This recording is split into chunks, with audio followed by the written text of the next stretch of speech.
Our story begins with a powerful priestess dressed in golden ceremonial attire, invoking the spirits of light. With her mystical powers, she makes the sun appear, bringing light and hope to everyone around her. Meanwhile, Freed, a spiritualist, brought dark spirits for a respite from the heat that Millennium caused. It is then told that this is how the lands of the Ubera Empire were created. But currently, the imperial families Millennium and Grand Duchy Freed are very ancient families of the empire, and not just grandiose, since their members are the only ones with the ability to summon spirits. After this brief explanation, we are shown a large and luxurious castle. Inside, you can see a golden window that allows sunlight to enter. We also see a blonde girl with braided hair looking at the window. She is probably a member of the Millennium family. While reading a book that must tell the story from the beginning, she says it is boring, looking at it with disdain. The girl's name is Dorothea Millennium, and she is the imperial princess of Ubera. While she is reading the book, another child is calling her. Seeing that the princess ignores him, he shouts her name again, irritating her. The princess shouts back, telling him to be quiet. He is probably her brother, who asks where she is going when he sees her starting to walk away. He runs to her, apologizing for making too much noise, and says he will be quiet, sounding sad in his speech. Dorothea looks at him angrily and thinks about it, since the boy always follows and annoys her. He is pathetic to her, because he doesn't even know what he is doing. He looks at her with a cute smile and invites her to go somewhere with him. Raymond Millennium, the crown prince of the empire and Dorothea Millennium's brother. The little girl looks at him angrily and seems frustrated, perhaps because she wanted to be the heir. After the explanation, she thinks she could explain it better. Now older and no longer a child, she looks with fury in her blue eyes. In a place that looks like the window from the beginning, Dorothea, with blood-stained armor and a sword, looks with disdain at her brother, lying dead on the ground by her own hand. She then tells that this would be her second life and the last chance she had as a tyrant to not repeat the same mistake again, which would be her greatest regret. A young woman who seems to be Dorothea, tied with her hands behind her back, head down on the ground surrounded by red smoke, says that this would be her life's goal. The still child princess is shown hugging her book, thinking that she needs to do the right thing this time. She then says that in her past life she had learned about good and evil, but at that time she was part of the evil. She also says that after killing the crown prince, she took the throne, thus becoming the Empress of Ubera, thus getting rid of all those who were against her, and sharing her power with people she trusted. But in the end, even having everything she always wanted, her life was ruined by loving a man who hated her, and in the end chose her death. With that, the people she had given a bit of power to cornered her. They accused her of tyranny, setting fire to her palace, and thus executing her. She then simply accepted her death, as she could not do anything to save herself at that moment. Many people surrounded the castle at the birth of the princess, all wanting to meet her soon and praising her for being so beautiful. Dorothea had just reincarnated as a princess and sister of the man she had killed in her past life. While the princess was reading her book, she thought about how perhaps her past life had served as a lesson so that she could finally learn to live correctly. This was her opportunity to reclaim her lost life, which had been tainted by evil and so many regrets. Remembering killing Ray, she says that it was then when she began to become a tyrant and stain her life with so many regrets. Therefore, she was determined not to kill him again. She could not hate him, no matter what he did to her, no matter how difficult it was. Thinking this, Ray comes up behind her, hugging her and calling her by a cute nickname, while complimenting her for being so cute and so smart for reading a very difficult book. Hearing this, Dorothea thinks it would really be easier just to kill him. She yells at him to let go while Raymond kisses her cheek, saying how cute she is, making the princess even more irritated. Angrily, Dorothea looks at Raymond out of the corner of her eye and thinks that to begin with, she never liked him. As the prince looked at her admiringly, she told him he should read and learn about the history of Ubera. Looking upset, the little boy said he wasn't as smart as she was. Dorothea thought to herself that it seemed her brother had nothing but blooming gardens in his head, since he always had everything just for being the crown prince. He looked at her smiling and asked if she didn't get tired of sitting there all day reading. He invited her to play with him, but Dorothy had other plans. She looked at him with an already irritated face and thought if he thought it was so easy, then told him she wouldn't go, and if he wanted to play, he should go alone. Ray then said he wanted to play with her and not alone. A woman who must work in the castle told the prince that he couldn't disturb Dorothy's study time, leaving the little boy somewhat frustrated. The woman, looking at the book the princess was studying, was surprised to see it was the history of Ubera. She then happily said it was about the spirit of light and asked if the princess knew that the spirit stone kept by the first emperor of Ubera had been lost during the reign of Theresia. When the woman stopped talking, the princess said she was wrong as the stone disappeared in the time of Corethus and that there was a 100-year difference from that time to when Theresia had ruled. Embarrassed, the woman, who we discover is the children's nanny, was surprised to have been corrected and to have passed on wrong information to the little girl, while the prince looked at his sister with great admiration for being so amazing.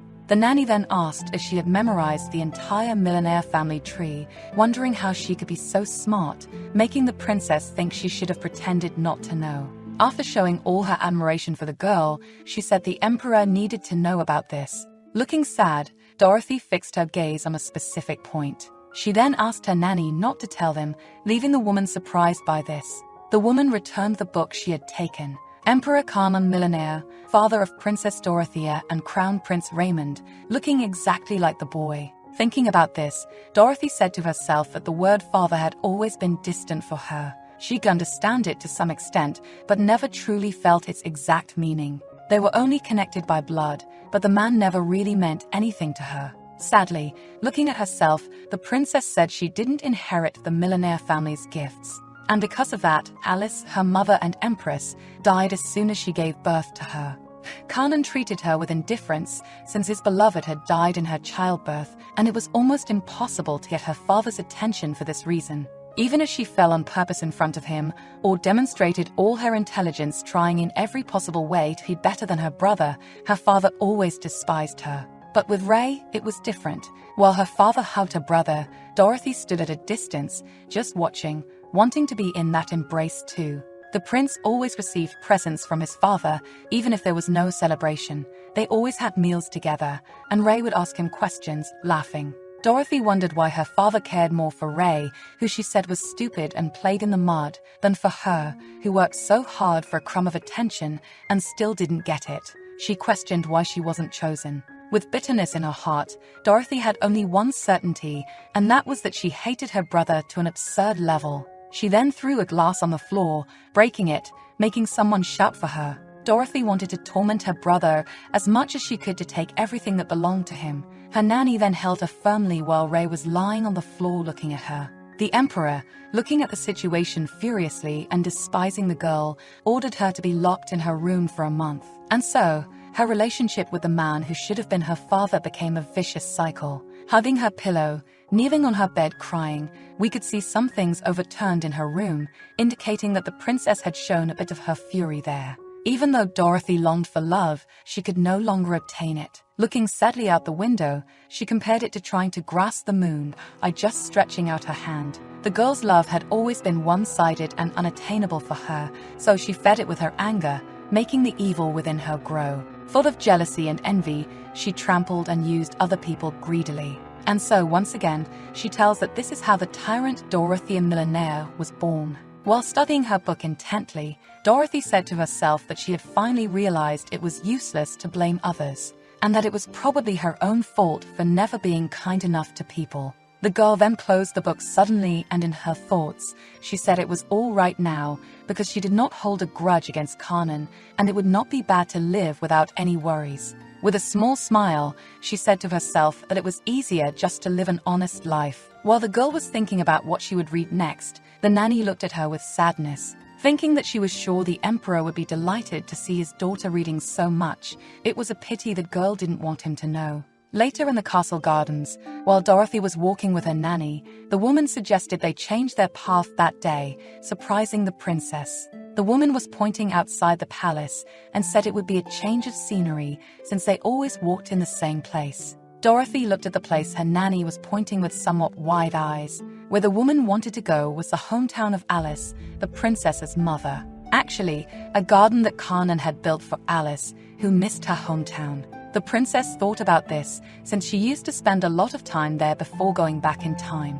She then held her nanny's hand, and they went together to the place. Arriving at the very beautiful garden, Dorothy heard a greeting and looked surprised to see what it was. Seeing Kanan, her father, who looked at her with visible anger in his eyes. About to scold the little girl, she looked at him sadly, unable to believe she had done something stupid like her brother would. She wondered if she had been rude without realizing it, or if she had made a mistake. What should she say to Kanan? The man then asked who she was and how she dared to wander in his beloved's garden. Dorothy, already thinking about her answer, remembered that she should live honestly in this life. The nanny then hurriedly introduced the princess to the emperor. He brought his hand to his chin and said this was madness, making the princess look at him with some anger, wondering if the man was perhaps crazy. Looking down at her, the man said the girl did not greet him properly and asked if she hadn't been properly educated. With a mix of anger and sadness, Dorothy looked down, responding in her thoughts that she hadn't since she didn't have parents to educate her,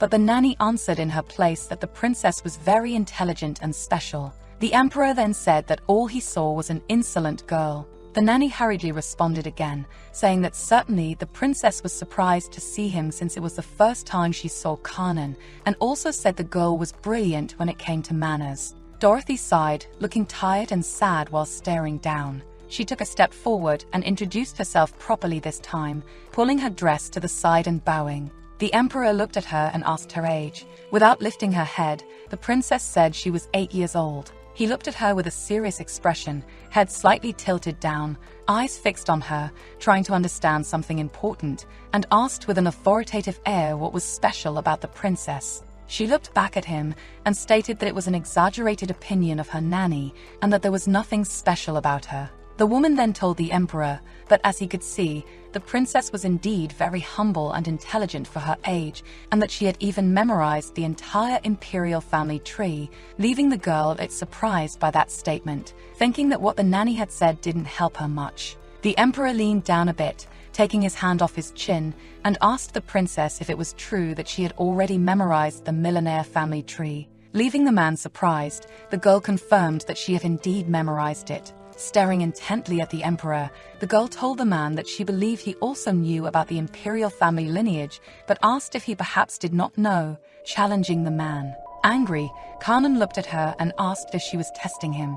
Nonchalantly, the princess replied that it seemed actually he was testing her, since there was no benefit in her reciting the family tree in that place. The nanny, looking at the scene worriedly, thought that the two seemed like two wild beasts, while the emperor asked if the girl was mocking his order. Dorothy then said that she was just trying to save the emperor's time, since he was so busy that he hadn't visited her since the day she was born. After the princess's words, the man looked at her somewhat confused. She continued to say that he could look at the family tree when he had enough time and was truly interested in knowing about it, since Dorothy didn't want him to waste his precious time on her. The man stared at her and said that the nanny was indeed telling the truth about the girl. And surprising her, he said that if there was something the girl would like to have, she should tell him. This statement left the princess in shock, as she certainly did not expect that from Kanan. The princess stared at him, wondering why, since as far as she remembered, that man had never said anything like that to her. Then she thought if he was plotting something against her. Still in shock, without saying anything to the man, Dorothy kept looking at him open-mouthed, thinking that if that question had been asked in her previous life, she would have been very happy. But at that moment she didn't want anything from that man. Clutching her dress, she told herself in her thoughts that she could not leave that question unanswered. She then told the emperor that she would like a high-quality wine to bear her name. Or perhaps she should have asked him for something more useful for her future. Angry, the man asked the nanny what she was teaching the girl, how those words could come out of a child's mouth at that age. Desperate, the nanny said she never spoke of such things in front of the princess, and the girl then agreed with the woman because she hadn't learned that from her nanny. Instead, she had read it in a book called Portrait of Babelio. Then she explained to the man that in this book, there was a scene where Babelio was drinking a good old wine with his lover and described the taste as extraordinary, so she was curious to taste a good wine at least once. Surprised by her words, the emperor wondered in his thoughts how she could have read such a complicated book. Then he conceded and said he would give the girl the highest quality wine bearing her name as she wished. However, if she was lying, he would punish her nanny for lying with her. Looking serious at the man, Dorothy thought to herself about the family tree. thinking that perhaps the way he acted as a tyrant might have been inherited from her father. The princess then told the emperor that she would begin reciting the first direct descendant of the millionaire family. Dorothy had decided to live a good and kind life, so she would save her nanny's life. After what happened that day, the nanny was hoping that Kanan would pay more attention to the princess. He never appeared to see her again. Suffering, the nanny wondered why the emperor hadn't come to visit them since he was the princess's father, and said that surely he must be busy, that's why he didn't come. Meanwhile, Dorothy didn't care about that and said, seeing the nanny suffer, that Kanan wasn't the type to do that. The woman always provoked her that way, but she was grateful for it. While the princess was reading, the nanny stood by her side, taking care of her. The girl still said in her thoughts that Kanan made her feel bad, and for a good life, it's best to avoid everything that makes you feel bad. In the past, the princess would have made a scandal for this reason and was punished several times by her father. Sadly, the princess still thought she was foolish in her past life because she hurt herself many times unnecessarily. Only at that moment did she finally realize that living a good life meant doing nothing. Because the moment she did something, she was punished, and everyone began to hate the little girl. Interrupting her reflective thoughts, her brother shouted for her nearby, making her furious because she probably didn't expect to find him in that place. The nanny then asked what he was doing there, and the prince asked if she had seen his sister by any chance. Dorothy, running away, whispered to the nanny to tell the boy she wasn't there. The woman then tried to cover up and said she hadn't seen the princess. While Dorothy was hiding behind a tree, she could hear Ray disappointedly saying that he wanted to show her how to handle the spirit of light. Sadly, the princess wondered why her brother wanted to teach her how to handle spirits of light, if he was perhaps trying to mock her with that. The spirits of light were a blessing that only members of the millionaire family could handle. This was an old story, and while Dorothy was thinking about this, the prince was showing it to his nanny with joy.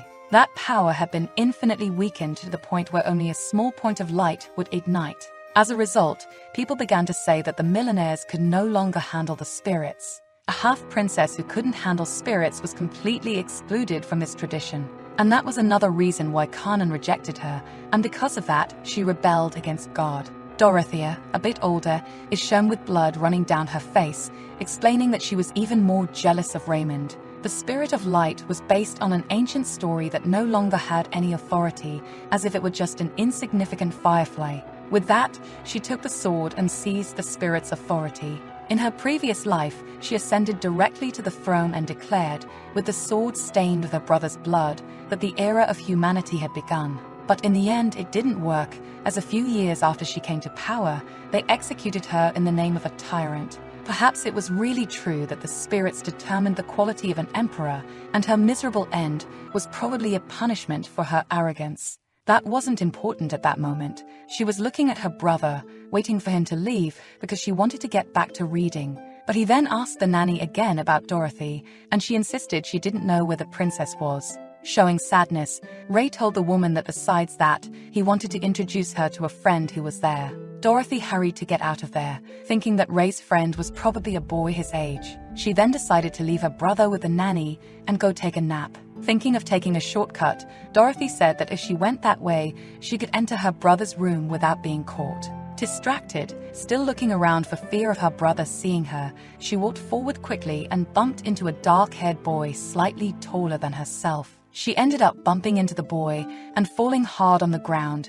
dropping her book, which made the boy worried about her. Lying on the ground, the princess lamented the pain she was feeling from the fall. The boy observed her lamenting the pain and shyly apologized for that, asking if he had hurt her, making Dorothy look at him surprised. The princess's eyes sparkled when she saw the boy, and her cheeks turned pink. The girl then thought to herself that it didn't make sense and wondered why he was there. Before her reincarnation, that would have been the man she loved the most and the one responsible for her death. The memory of that boy in her past life, hanging in the middle of the palace, appeared in her mind.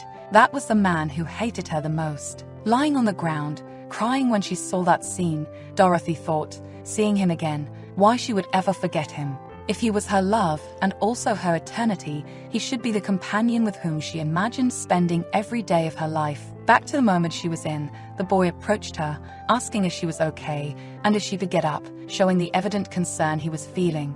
To herself, Dorothy said that she hadn't stopped thinking about him for a single day since she had returned, and with eyes full of tears, she called him by his name. The boy looked at her, surprised by that. Then he quickly knelt beside the princess, who was still crying, apologizing and asking if it hurt a lot. Looking down tensely, the boy, whom we discover is named Theon, lamented seeing something. The princess's clothes were dirty from the fall, and he blamed himself for not paying attention to his path, handing the girl a handkerchief so she could clean herself. As Dorothy looked at the handkerchief with tearful eyes, Theon asked if she had perhaps twisted her ankle and if she could walk, or if she preferred that he go find someone to help her, making the princess look at him and say that she had missed him a lot. Surprised, he looked at her with his wide, shining red eyes, wondering if he had heard wrong and if she really knew him. Dorothy brought the handkerchief close to her face, still crying a lot. The boy, looking at the scene, thought that what he had thought before was not important at that moment. He brought his hand to the girl's face, wiping her tears, asking her not to cry, as doing so would make the princess's eyes hurt. Looking at Theon, Dorothy thought that he had blamed her in her previous life, but now he was there in front of her, alive, and it wasn't a dream.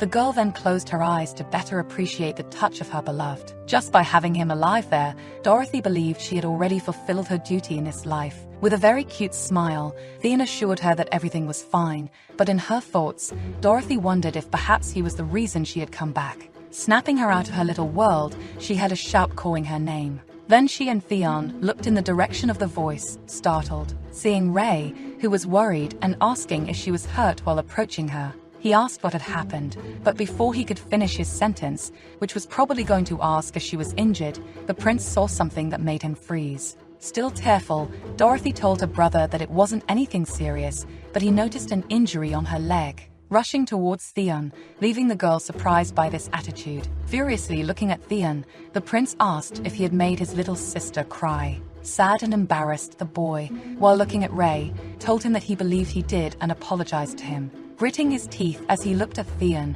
Ray shouted at the boy, saying that he was a bad boy and that he had believed they could be good friends, but Dorothy had never cried like that, not even when she was just a baby. Then he asked furiously what the boy had done to make her cry. The boy tried to explain, but his sentence was cut off by a shout from Dorothy, separating her enraged brother and saying that she hadn't cried because of Theon, but because something had fallen into her eye. The princess then explained that it hurt a lot because she felt like she had a thorn stuck, leaving her brother worried, wondering what they would do and if she was okay. The girl shyly affirmed she was fine, and in her thoughts thanked her brother for being a tremendous idiot. Almost crying with concern, Ray looked at her, asking if it was really true, talking about the injury on her knee. With that, the girl told him it was a superficial wound and would heal quickly. Looking surprised at Dorothy, Theon wondered if she was really the princess, disbelieving that she had covered for him. But even though he tried hard, he couldn't remember if he had ever met her before, recalling the little girl crying while calling him.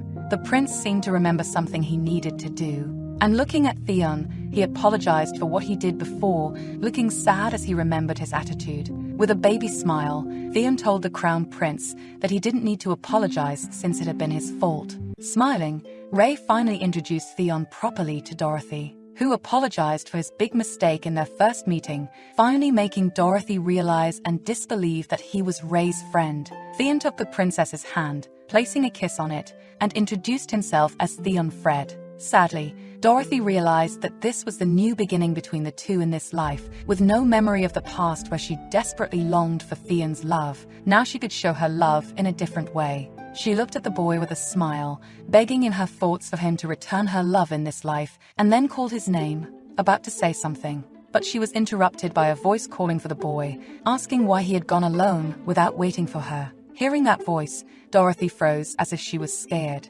Recognizing the voice, she looked back in shock, observing the girl who was approaching them. It was Theon's first and only love, a girl with fair skin, pink hair, and purple eyes, smiling at them. The girl's name was Julia Delavine. She remembered that Theon had no choice but to marry her due to family promises and Dorothy's stubbornness, but he only loved Julia because they had been friends for years, a special relationship with no room for Dorothy. But after all, her life had always been like that. She longed for Kanan's love, but never got it, wanted Theon's love, and never obtained it either. With anger in her eyes, she knew the truth because she would have an entire life without any love. She remembered that Theon looked for Julia even after marrying her. He exchanged several letters with his beloved without Dorothy knowing. With a passionate smile while reading the letters, Dorothy saw that from afar, something he never showed her. Sad to see the scene, knowing he never loved her as he loved Julia. Dorothy wanted Julia to be out of Theon's mind.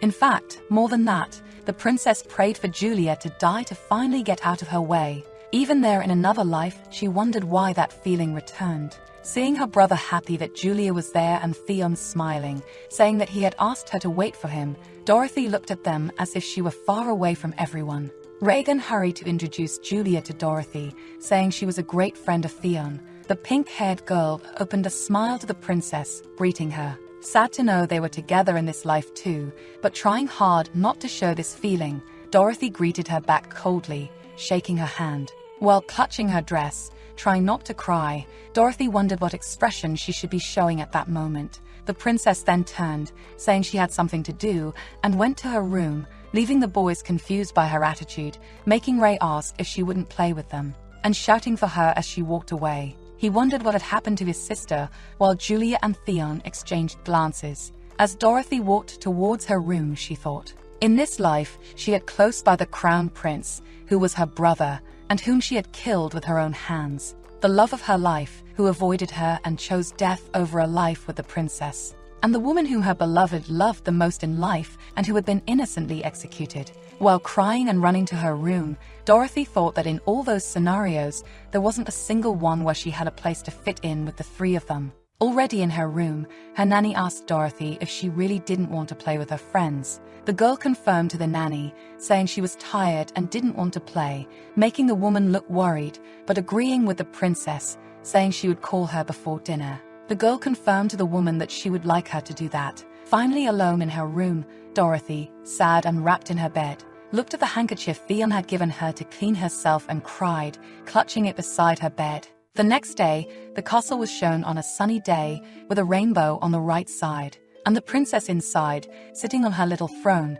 concentrated while reading her book. Someone walked towards her, making the princess look at them. We noticed that the person was walking in circles because they went back again. This must have repeated a few times since Dorothy was stressed by this, and she shouted for Ray to stop moving back and forth. With a puppy dog face, Ray looked at her, saying he was very nervous about the ceremony that would happen that day, crowning him as the crown prince. Dorothy looked at him as if his concern wasn't a big deal and said that he would be crowned to a very important position, but the boy looked distressed and asked if he looked like a crown prince. The princess looked at him as if it were a silly question. The prince looked at her with a cute face, waiting for her to respond, imagining she would confirm. But, without thinking twice, Dorothy said no since he looked like an idiot, making the prince hurt and asking if she was serious. Dorothy then told the prince that she would like him to stop making that face, and he asked what face that was. Squeezing his cheeks and pouting, Ray asked if it was that face, making Dorothy worried since that idiot would one day rule the kingdom. The prince then told his sister that he wished she could be the hair in his place. Putting the book in her lap, Dorothy squeezed it with one of her hands, hearing that. Speaking confidently, Ray continued, saying he was sure she could finish the ceremony without getting nervous since she, besides being brighter than him, was much more intelligent too. He was entirely sure that Dorothy would be a brilliant ruler. Speaking coldly, Dorothy told the prince that she couldn't be the heir since she didn't know how to summon the spirits. Still excited, Ray said happily that she would soon be able to summon them since there was no way a girl as smart as her couldn't do that. Looking at him, the princess thought about his innocence since he had no idea of the poison he had just spit at her. Looking down, Dorothy thought that with time he would discover the weight of those words for her. Smiling at his sister, Ray called her, asking her to cheer him up again, and she, with a tired expression, asked when she had done that. Trying to convince his sister to say kind words to him, Ray said he believed everything would be fine if she tried to cheer him up. After those words, the princess looked at him incredulously. Already irritated, Dorothy told him that he just needed to go and do it, leaving the boy hurt by her coldness, asking for a hug from his sister. The princess then ran away from him to avoid giving him a hug, but he chased after her, not giving up. Suffering, Ray called for his sister, and the nanny appeared, telling the prince that he had to hurry, but the boy refused. As the ceremony began, a voice said that it was one of the most important for the empire since the future emperor would be crowned in it. As she looked around the place, Dorothy thought that she had never felt that way before and that the place was smaller than it seemed. But it might be because in her past life she only thought about very luxurious things. A person arrived, and she ended her thought, sure that she used to think that way before. Then the voice from earlier announced that the emperor was standing in front of all the guests. The emperor then spoke like a prayer, hoping that the glorious light would shine on the people and throughout the empire. Dorothy, with her hands open and slightly apart, looking at the emperor, remembered something. In that center, there should be a stone embedded in a staff. Lost in her own world as usual, the princess wondered if that stone was a piece of some spiritual stone that had been found shortly before she was executed in her past life. But those things didn't matter to her anymore, so she turned her attention back to her father, who ordered the ceremony to begin. With the doors opening, allowing more light to enter the place, Prince Raymond entered with a smile on his face. He walked up to the emperor, who held the staff in his direction, and Dorothy watched him intently, hoping he wouldn't mess up. Ray then looked at his sister, seeming surprised that she was paying attention to him, and he gave her a big smile, which made her panic because he was making the idiotic face she had told him not to make, and she tried to point forward, hoping he would understand he should look ahead and not at her. All cute, Ray nodded at her, making her even more desperate with her brother's action. Dorothy slapped her forehead, wondering if her brother was really an idiot, and getting even more nervous when the spirits of light moved towards her instead of Ray. The prince bowed before the emperor, while his sister was in disbelief that an idiot like him would be the next to inherit the throne. When the man placed the crown on Ray's head, Dorothy thought that in his place, she wouldn't make such a mistake. Serious, the princess watched the scene of her brother being crowned, but told herself there was no reason for her to have those thoughts. She hoped that this time the person who became emperor would be a monarch who would go down in history. Some people walked around the hall while conversing or serving themselves. The emperor then led Ray to introduce him to everyone in the place, while Dorothy was sadly behind the two. The man praised the boy's spirit to others, while the princess stayed behind, not speaking to them, but thinking that the name millionaire was a curse for her. The lady who was talking to the emperor noticed the girl's presence, and the woman beside her, enchanted, said that the princess looked a lot like her mother when she was a child. Dorothy glanced sideways, thinking about having to go through that situation again. Then, angrily, the emperor looked at the girl and said the women were talking nonsense. They then apologized to the emperor, leaving Dorothy a bit dejected. Thinking about how she was clearly rejected by her father, she couldn't escape that place. To people, the whole story was based on Kanan and Raymond. The princess was just like a chandelier on a wall. Sadly, the princess lamented in her thoughts that she couldn't leave because she was a millionaire. As she looked at her father and brother, Dorothy thought that if she hadn't gone back in time, at that moment, she would be boasting about her worth, thinking she had some importance because her brother was the crown prince. Then while she was lost in her thoughts, Ray turned back and called her with a cute smile to come and stand by his side. She stared at him seriously but didn't move from her spot. She lowered her gaze, thinking that it wasn't any fun and praying for it to end soon. That was her brother's place. She couldn't go there just because he wanted her to. While she was thinking, a boy walked towards her, approaching her. The boy, when he got closer, asked Dorothy if it wasn't beautiful, surprising the princess who hadn't noticed him there, turning to see who it was. Theon looked at her with his ruby-like eyes and a cute smile that enchanted her, holding a glass with some unknown drink. Looking at him surprised, Dorothy wondered why he was there since she imagined he would be with Julia. While looking at him, Theon offered her the glass he was holding, saying she hadn't drunk anything yet. Observing the glass, Dorothy was even more surprised by his words because it meant he had been watching her. Blushing a little, the princess gave the boy a small smile, thanking him for the drink. It was pomegranate juice. It would be a shame if she refused it. The boy stood beside her and said that Ray was very proud of her and talked about her every day, making Dorothy a bit confused. The boy also mentioned that he had heard the princess memorized everything she read. With her eyes downcast, the girl said it wasn't that much. Still with a very cute smile on his face, Theon told Dorothy that he hoped to see her soon at Esteem. Looking at her glass of juice, the princess began to speak, Episteme was the best academy in the empire, a place where the children of nobles lived together and formed personal connections, not only the nobles of Ubera, but also foreign royalty, where most graduated from that academy. But unlike Ray, she couldn't go there because she couldn't outshine the crown prince. Dorothy remembered that in her previous life, to rebel against this, she had left the palace and thrown a stone toward Episteme. However, the stone broke a window, hitting the eldest son of a duke named Bronte. Because of that incident, the emperor locked her in the palace. From that day on, the ties between her and Kanan ended. Dorothy now knew there was no need to repeat that situation again, as she had long since given up her greed. Looking sad, she continued her speech to Theon, who was waiting for her response, saying that she would not go to Episteme. Surprised, the boy asked what the reason was, but he didn't insist on the question when he finally realized something. They were behind the emperor while Ray, her brother, was beside him. She admired Theon from the corner of her eye for being a boy who knew when to be silent. He seemed to have understood the situation. Dorothy lowered her head because she didn't expect him to see her that way. Smiling, she decided she needed to change the subject, but when she was about to speak, she was interrupted by Julia, who was calling Theon, saying that the Grand Duke was calling him. Embarrassed, the boy told the princess he needed to go, apologizing for it. Then hurriedly, Dorothy told him there was nothing to worry about. Thinking about Julia having gone to look for him, he told the princess that they would see each other again soon, saying goodbye to her. Sadly, already alone, Dorothy waved to the boy, saying they would see each other later. With nothing much to do but follow the emperor and the crown prince, distanced from the two, the girl watched Theon walking away with Julia. She then said she needed to go to her room and walked towards the emperor, calling him while he was smiling and talking to a white-haired man. The old man turned to the girl, astonished,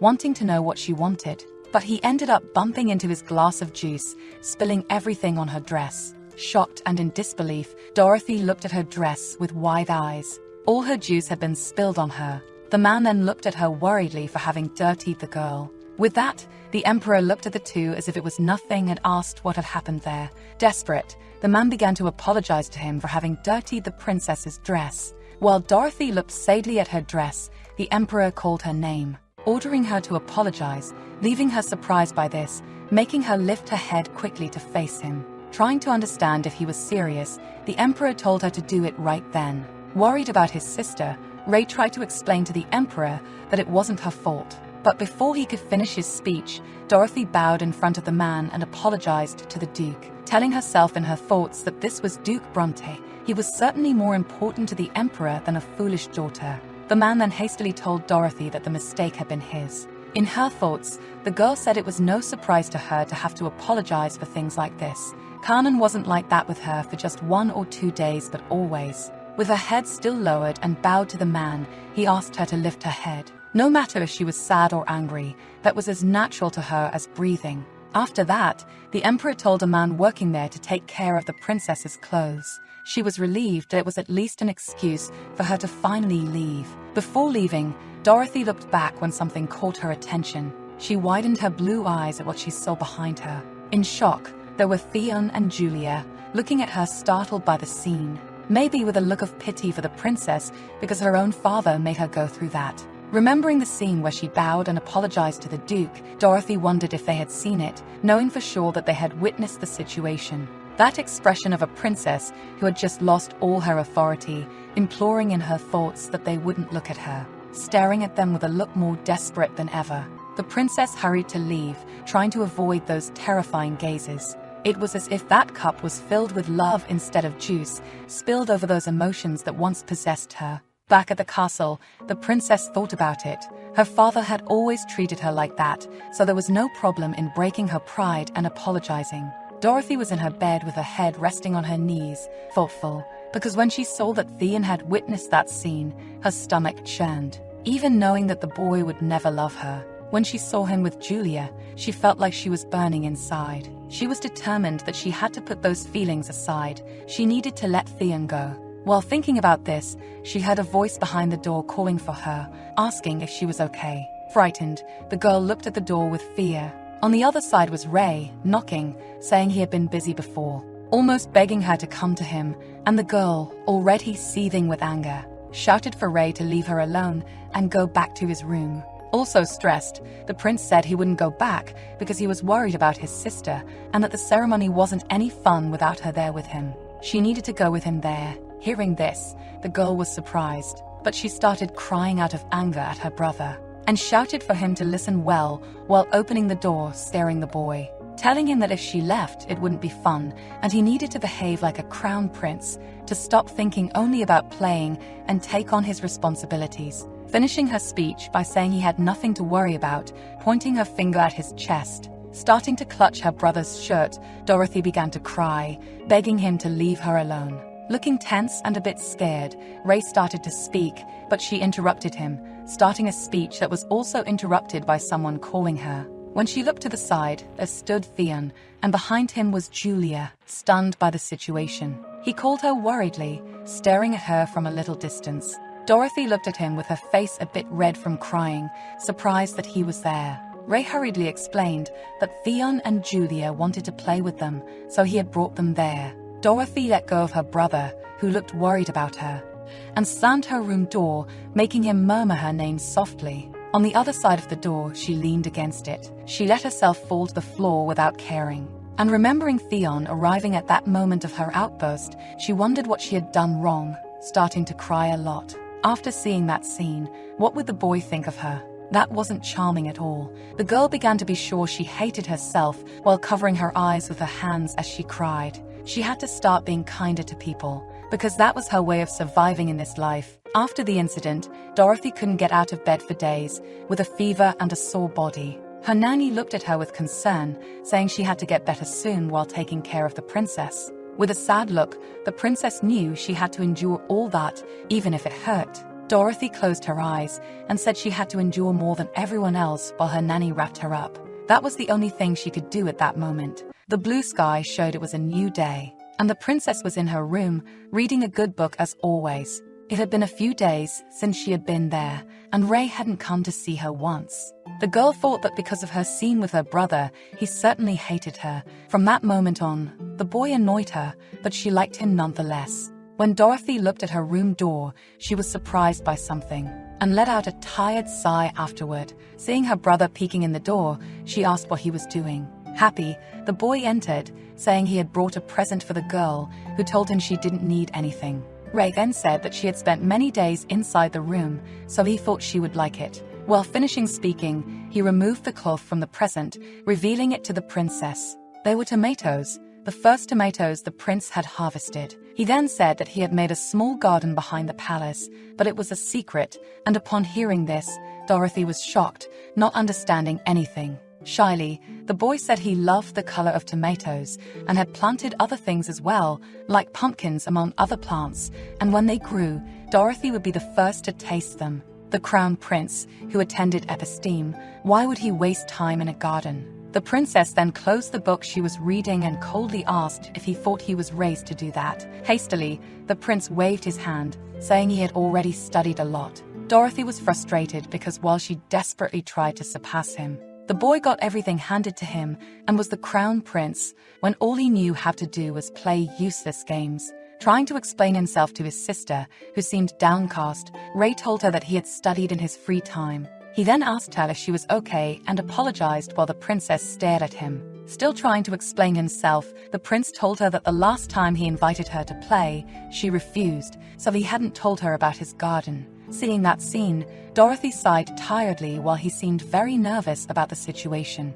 She called his name, making the boy look in her direction, and told him that he would be a good emperor because she had decided to be kind this time. Awkwardly, the prince put his hand on his head to disguise it and agreed with her. Thoughtfully, Dorothy told herself that the feeling she had would be responsible for her not becoming a tyrant. Ray asked the girl to try his tomatoes, which were delicious, and he had brought them as soon as he could. Speaking sweetly, the prince assured her that he would work hard at episteme and still be a good brother to her. Hearing that, Dorothy thought about how foolish her brother was for not thinking only about his own future. Gathering courage, Ray asked if the girl would like to go out from time to time, because it must be somewhat frustrating to always stay inside the palace. Reading while her brother spoke, Dorothy thought about it because maybe her mood could be due to that. She knew she wouldn't go to episteme, but besides that, she was tired of her life and didn't care about the consequences. All excited, Ray continued to talk because until then,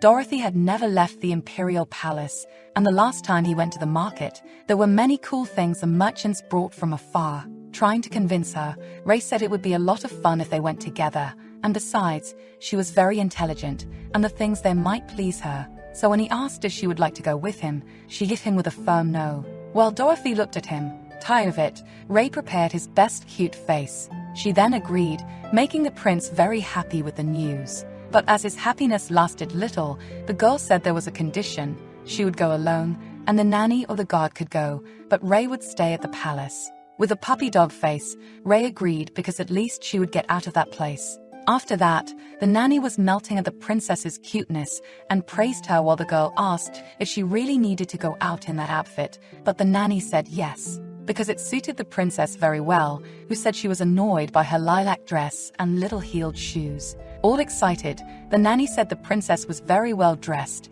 and that the day had finally come when everyone would know that the princess's presence would illuminate the streets. The woman then pulled the girl out before she could change her mind, while Dorothy thought about how the nanny didn't need to go. Outside the castle walls, Dorothy walked with her smiling nanny beside her. The girl thought about how that place was always so full of people. Her nanny extended her hand to the princess, saying there were many people there and she would get lost, so it was better to hold her hand. Hearing this, Dorothy thought she wasn't a little girl, but she extended her hand to the woman's. In her previous life, she had never held anyone's hand before. Looking ahead, the girl thought about how it was an annoyance. The nanny then pointed in a direction, saying the princess should look since it was her first time seeing that view. She was amazed, appreciating that beautiful landscape, with smiling people and even a water fountain, remembering that in her past life, all that was there were flames and destroyed streets. Dorothy was fascinated by what she saw. This was how Ubera looked before it was destroyed. Her nanny, pulling the princess out of her thoughts, told her to look at something, and showed her some men singing in the square where some other people were watching them. Smiling at the girl, the woman asked if she wanted to go over there and take a look. Dorothy then lowered her head, thinking about how warm that feeling was. While holding her nanny's hand, they went towards the men, with Dorothy wondering if she could enjoy that life in peace, and as they went, they passed in front of a man who was there. The man, seeing them, gave a terrifying smile, staring at them. Dorothy was now tied up and blindfolded in an unknown place. When a voice asked when the other person would kill the girl, the man then replied that he would get rid of her when the money was in his hands. The other man then said he couldn't believe a girl had clothes more expensive than their house. Thrown on the floor, Dorothy lamented in her thoughts because after going back in time, she never trained with her sword again. But she didn't imagine something like this would happen, recalling 3 days ago, while strolling with her nanny. The woman melted at the princess's cuteness while she stood in front of her. Trying on a fantasy hat, her nanny was piling up 1,000 more things for them to take, suggesting that they should take everything, leaving Dorothy speechless, while her nanny wondered about something she had seen.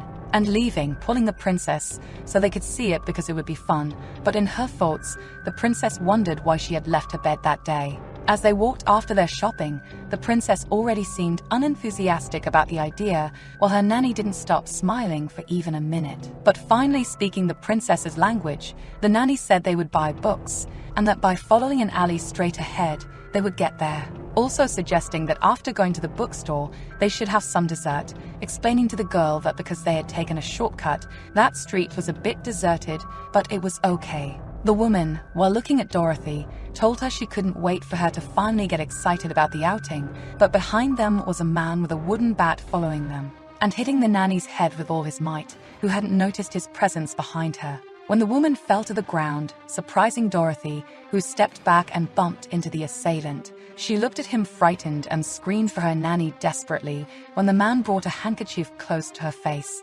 putting it on her nose to make the girl pass out and not be able to scream or try to escape. The man then told her to come eat a delicious dessert with him while the nanny was lying on the ground. But because of the handkerchief, Dorothy ended up passing out. Remembering her time as an empress, Dorothy couldn't believe she was in that situation, thinking she was pathetic. She didn't mind dying so soon, but she preferred it not to be at the hands of those people.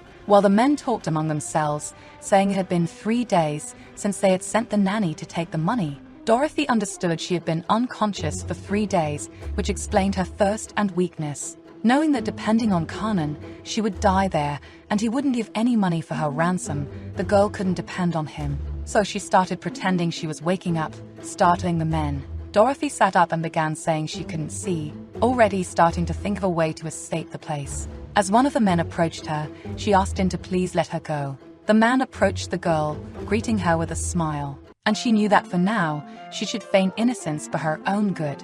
Looking at the man with a pleading expression, she asked who he was while he praised her. She wondered if her kidnappers were just those two fools with idiotic faces and asked the man if he was her new nanny. Smiling, the guy said he wasn't. Still with a cute face, Dorothy asked the man if he was her father's friend. With that, the man confirmed that he was a friend of her father, smiling like a fool.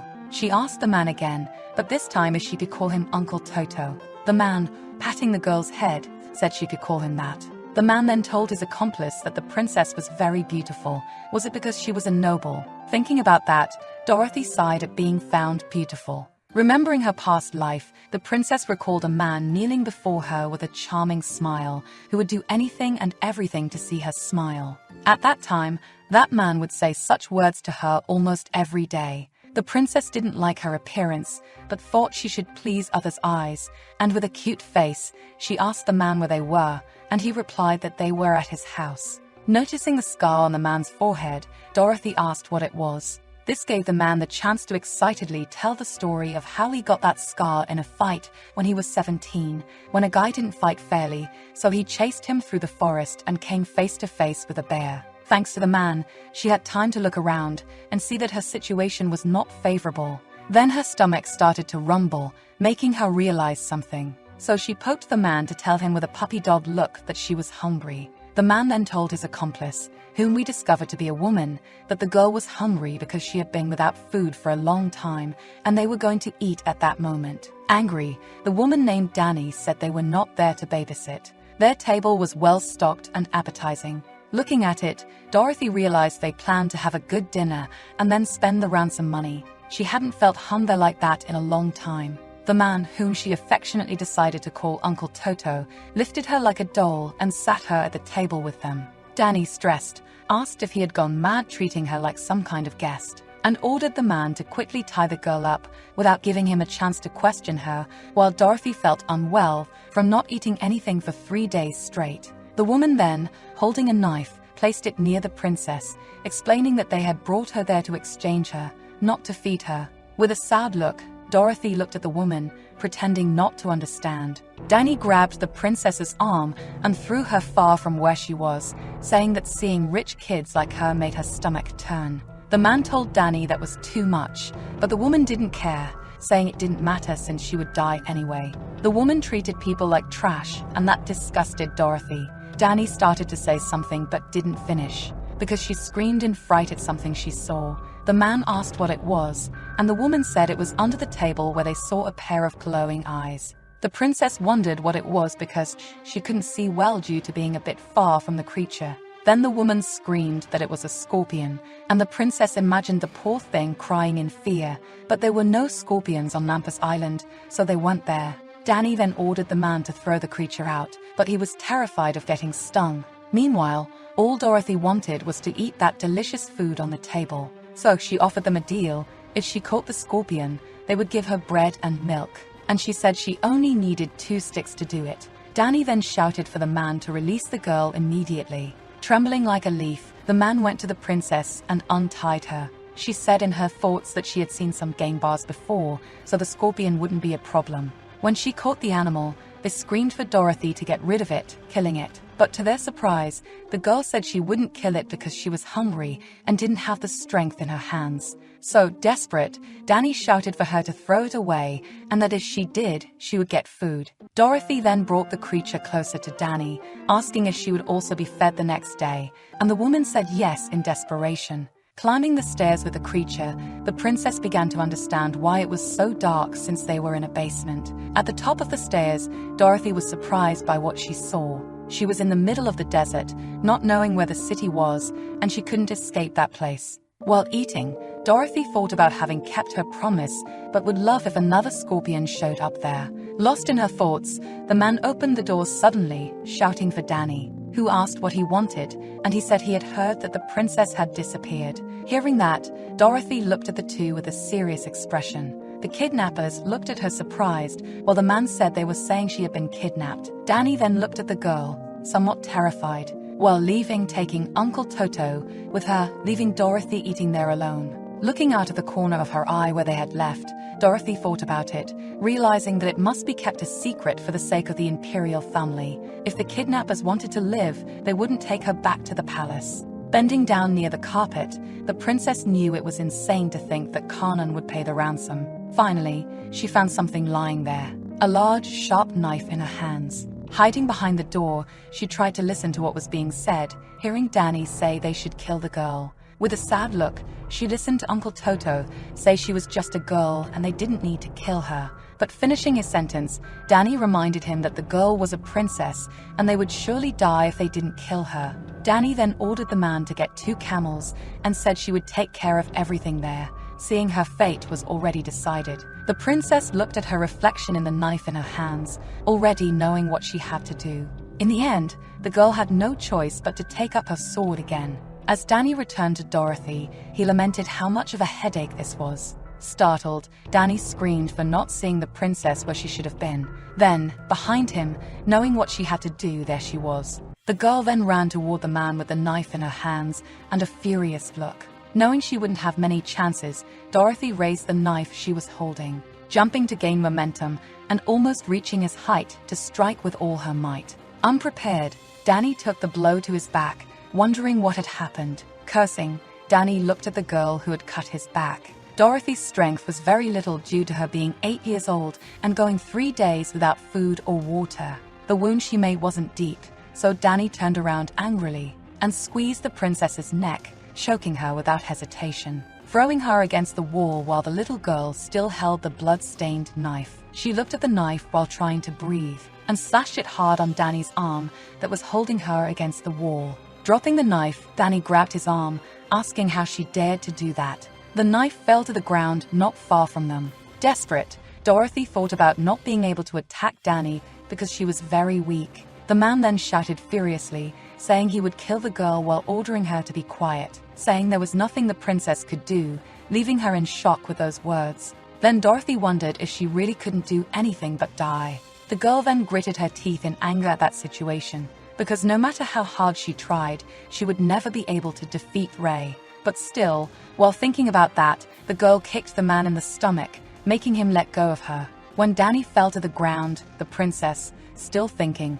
remembered that she hadn't managed to get Kanan's attention, hadn't managed to obtain Theon's love. While picking up the knife from the ground, she thought about even her servants abandoning her. With an enraged scream, the princess stabbed Danny with the knife, who groaned in pain as he was stabbed. Lying on the ground, holding his leg where the princess had plunged the knife, Danny lamented his pain while the princess stared at him. With fear in his eyes, Danny began to plead with the princess not to kill him. Looking into his eyes, Dorothy remembered that look. She saw it frequently before going back in time, eyes similar to those of a monster. All Dorothy wanted was to live a peaceful life, but she couldn't even achieve that. Calming down, she told Danny to please leave her alone.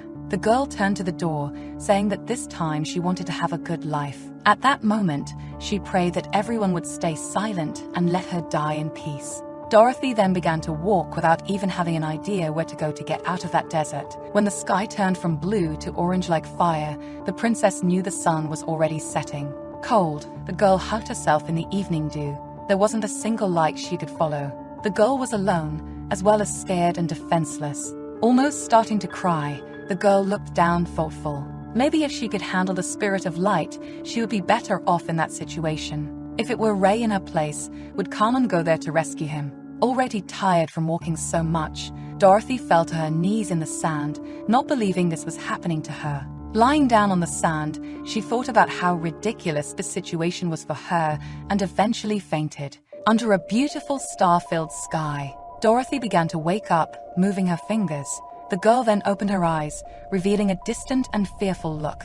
And as she looked around, the girl wondered if she had fainted. How much time could have passed since she fainted from exhaustion? Looking at the starry sky, she wondered if she would really die like that. Just looking at it made her feel her death was near. It was too much for the girl. Then suddenly, she saw a light coming her way. Hearing the sound of some horses, Dorothy knew they were coming towards her. While struggling to get up, the princess thought about how cruel God was. Finally, she was starting to believe she would die, but that light made her want to live a little longer. Even after having killed so many people in her past life, Dorothy felt the desire to stay alive. So with effort, she raised her arm, waving towards the light that was getting stronger. The girl wondered if they were sent by Kanan or if they were just thieves. Exhausted, the princess fell again in the middle of the desert. How could she think that after being rejected so many times, her father would finally help her? It was almost funny to her because she had always been that kind of person. When the light finally got close enough, Dorothy could see that they were soldiers of Yubara, but she couldn't understand what they were saying due to her exhaustion and near fainting. Despite everything that happened, she always believed that someone would love her one day. The only thing she understood before fainting was a soldier calling for her. It didn't matter who would love her. The only thing she wanted was to be loved. When the girl began to wake up, her vision was blurry but gradually returned to normal. With some bruises on her neck, the princess looked at the ceiling, starting to wonder where she was when a voice told someone else that the girl had already woken up. Remembering just before she fainted when the soldier called for her, Dorothy couldn't believe she had found an imperial soldier there. She didn't know if it was luck or a curse. Hearing a shout, the princess was startled, widening her eyes. It was Kanan's voice. With that, the girl quickly got up from her bed. A woman outside her room was telling the emperor that the princess's kidnappers had unknown names. Feeling a spark of happiness in her chest at seeing Kanan there, the princess wondered if he was there because he knew she had been kidnapped. Putting on her sandals, Dorothy thought it didn't matter what had happened before. After all, he was still her father. However, the girl had something that instantly destroyed her joy. The emperor was saying they kept bothering him with trivial matters and ordering them to stop making so much noise. Then the man told a woman in front of him to find the person who was spreading the rumors about the princess being kidnapped because that person should be severely punished. A bit hurt, the princess lost her small smile upon hearing these words from her father. In her past life, Dorothy thought she would get along with Kanan because she was greedy. But at that moment, she didn't want to fight with anyone, much less get along with her brother. Kanan didn't like her at all, and she knew that well. Thinking carefully, Dorothy knew she was already starting to pay for her sins from her previous life. Or at least she hoped so, because otherwise, she wouldn't be able to endure it. The next day, we see the castle illuminated by the sun. In the princess's room, she was in her bed, with a doctor and another woman beside her, listening to everything the doctor said about the princess recovering, but it would be a long process. With that, the woman who was beside her and seemed to work there asked if the girl was okay. She affirmed that she was, thinking that they had certainly fired her nanny since she wasn't there. Then the girl felt sad because she knew it wasn't the nanny's fault, who had always been so kind to her. Downcast, the princess hoped her nanny was okay after what had happened to her. The man examining the girl told the woman that it would be best for her to stay in a quiet place, and looking startled at the doctor, the woman said she couldn't go to the palace at that moment. But anyway, there was an isolated palace that would be good for the girl's recovery, who finally realized she was in an infirmary and not in her palace. Kanan and Ray were there, but she was far from Theon and Julia. And the best part was that she was out of sight of the people. Determined, Dorothy clenched her hand into a fist, knowing she needed to increase her strength, to avoid suffering like that time when Danny threw her and held her against the wall. But when her power finally grew, the princess feared returning to tyranny. She avoided training her strength for fear of what could happen. But now she couldn't protect anyone without using the right place, so more determined than ever, the princess told the doctor that she wanted to go to that palace. Because now she knew that, above all, she also needed strength to live a good life. Concerned, the woman asked Dorothy how she could recover if she was alone, receiving the girl's reply that it was frustrating to stay there in that place, leaving the woman anxious because normally the girl wasn't that stubborn. Suddenly, someone entered the door with a bouquet of flowers. As expected, it was Ray who had brought beautiful flowers for his sister. The woman there welcomed the prince, who asked his sister how she was that day. He went there every day since Dorothy had been kidnapped, so the boy asked what they were talking about. The woman then said they were talking about how the princess was recovering quickly and that she should go to a recovery palace. Saying this to the boy, he asked what that was, and the woman explained. With a sad little face, Ray asked his sister if she really needed to go, since she was already much better, receiving her response that she wanted to go. After that, she asked the boy to leave while he made a puppy dog face at her. With that, the princess told him it wasn't his fault she had been kidnapped, so he could stop looking for her. Downcast, the boy told her that if he hadn't asked to go there, that wouldn't have happened. She looked at him somewhat confused by his words, and said that it was already in the past. Ray hugged his sister's arm and asked if she really needed to go, since if she did, she would be very lonely there. With that, Dorothy told him that being there didn't mean she wasn't feeling lonely either. The boy agreed with her and thought of an excuse. They were going to Epstein, so he asked her to let him help and not go anywhere, to stay with him. Cold and simple, the princess told her brother that she couldn't go to Epstein. All cute, the prince asked her why she couldn't go and if she was afraid it would be too hard to study there, telling her not to give up because she was very intelligent. While reading her book, Dorothy thought to herself that her brother really didn't know anything. In her past life, the girl had studied a lot to get into that school, but when the day finally came, Kanan forbade her. But it didn't matter since Ray had no idea about that, so she called him, saying she had made her decision to go and recover so they could stop talking about Epstein. With these words, Dorothy told him to leave. The boy, a little upset, accepted his defeat and told the girl to rest. The woman who was still there started to tell the princess that Ray must have been very worried about her. She knew that her brother was good and she was bad. She had always been that way. That's why she wanted to leave that place quickly, because her presence in the Empire wasn't welcome by Kanan. A few days later, Dorothy was already going to the recovery palace. She knew she was going, but she hadn't imagined it would be so soon. So in her head, she thanked Ray for not being there, because he would already be crying for her not to leave. Then a voice called her, making Dorothy look to the side in search of its owner, seeing Theon with a small smile, saying he had heard she was leaving to recover. Shy, the girl blushed upon seeing him there, surprised by his visit. She lowered her head and said to herself that she didn't want to see him at that moment and asked what he was doing there. Theon then said he had come to deliver something to the princess and was happy she hadn't left yet, searching for something in his pocket. He told Dorothy it wasn't a big deal and handed her 3 candies, saying he had brought them in case she felt nauseous during the trip, but then asked a little shyly if she liked sweets while she looked at him surprised by his attitude. With her eyes shining with happiness, Dorothy wondered if it was really true and told the boy that she did like sweets. Taking the candies, she thanked him for taking care of her. With a sad look and blushing cheeks, Theon asked if they wouldn't see each other often now that she was going to a distant place, and telling the girl that it was very bad, making her blush and feel surprised. Then with a smile, the boy said he hoped she would recover quickly and return soon to Uberia.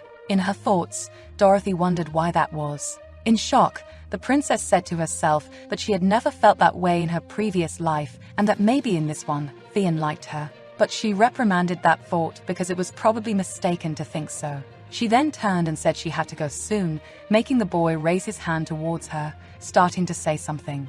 But he also reprimanded himself, looking down at the ground, clenching his hand into a fist as if gathering courage to say what he wanted. He just said goodbye to the princess who was already leaving.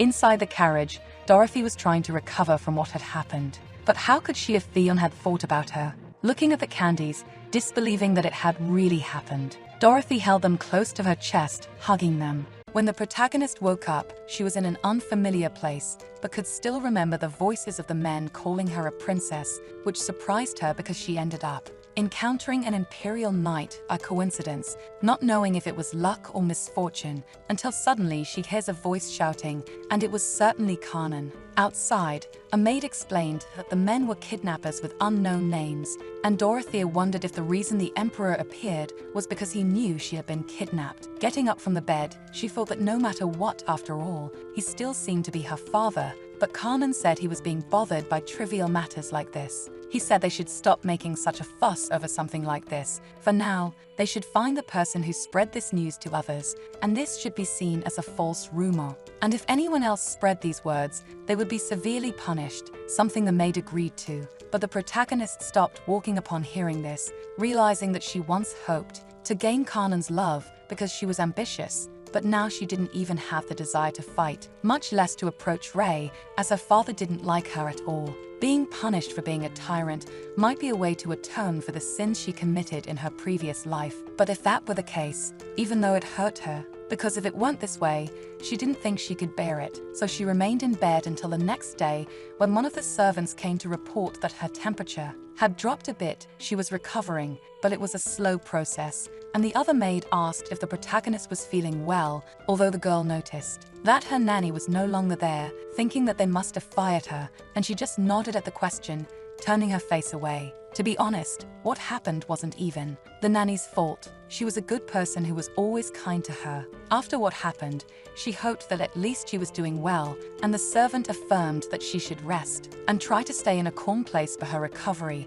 to which the other maid questioned it since the princess was already in the imperial palace. But in that case, there was an isolated palace that they believed would be good for her recovery, and soon Dorothea realized that she would end up spending some time away from the palace. Kanan and Rei would remain there, thus giving her a chance to also stay away from Theon and Julia, out of sight of others. Dorothea thought she should increase her strength so she wouldn't suffer again as she did before, and while at it, once her power grew, who knows if she might end up following the path of tyranny again. Before, she avoided it because she was afraid, but now she wondered if it was possible to protect someone if she used the right means. So Dorothea agreed with her servants that she would leave the palace. She needed to grow stronger to live a good life this time. The maid protested because she couldn't recover alone, and Dorothea responded that it was frustrating to be there, to which the woman insisted that it wasn't normally like this, but she was being more stubborn than usual now,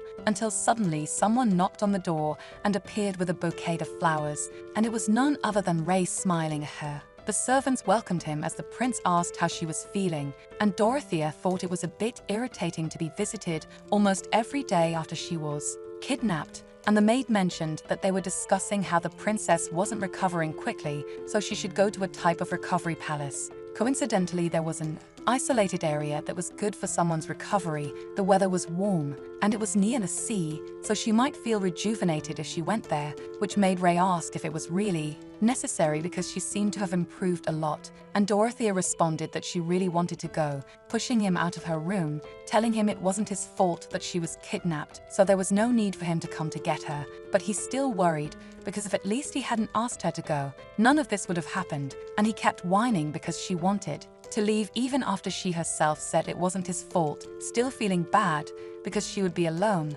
Although Dorothea staying there didn't mean she would feel lonely. That's when he suggested they go to Episteme, asking her to let him help her, as long as she didn't go somewhere else and stay by his side. Even so, Dorothea refused because she couldn't go, and Rei asked if it was difficult to study there, considering that she was very intelligent, so she couldn't give up so easily. That made her tense, because he really didn't know anything. Dorothea studied a lot to try to get into that school, but Carmen forbade her from going, even after all of that. But now it didn't matter because her idiot brother had no idea about it, so she stated that the decision to go recover was settled, and they should stop arguing about it. Moreover, she was feeling tired, and asked him to leave now, which made Rei nervous and leave. Then the maid approached her, commenting that the prince must be very worried about her, and although Dorothea knew that, it was all because he was a good person and she was bad. It had always been like that from the beginning, which is exactly why it was better for someone whose presence wasn't pleasant to disappear quickly.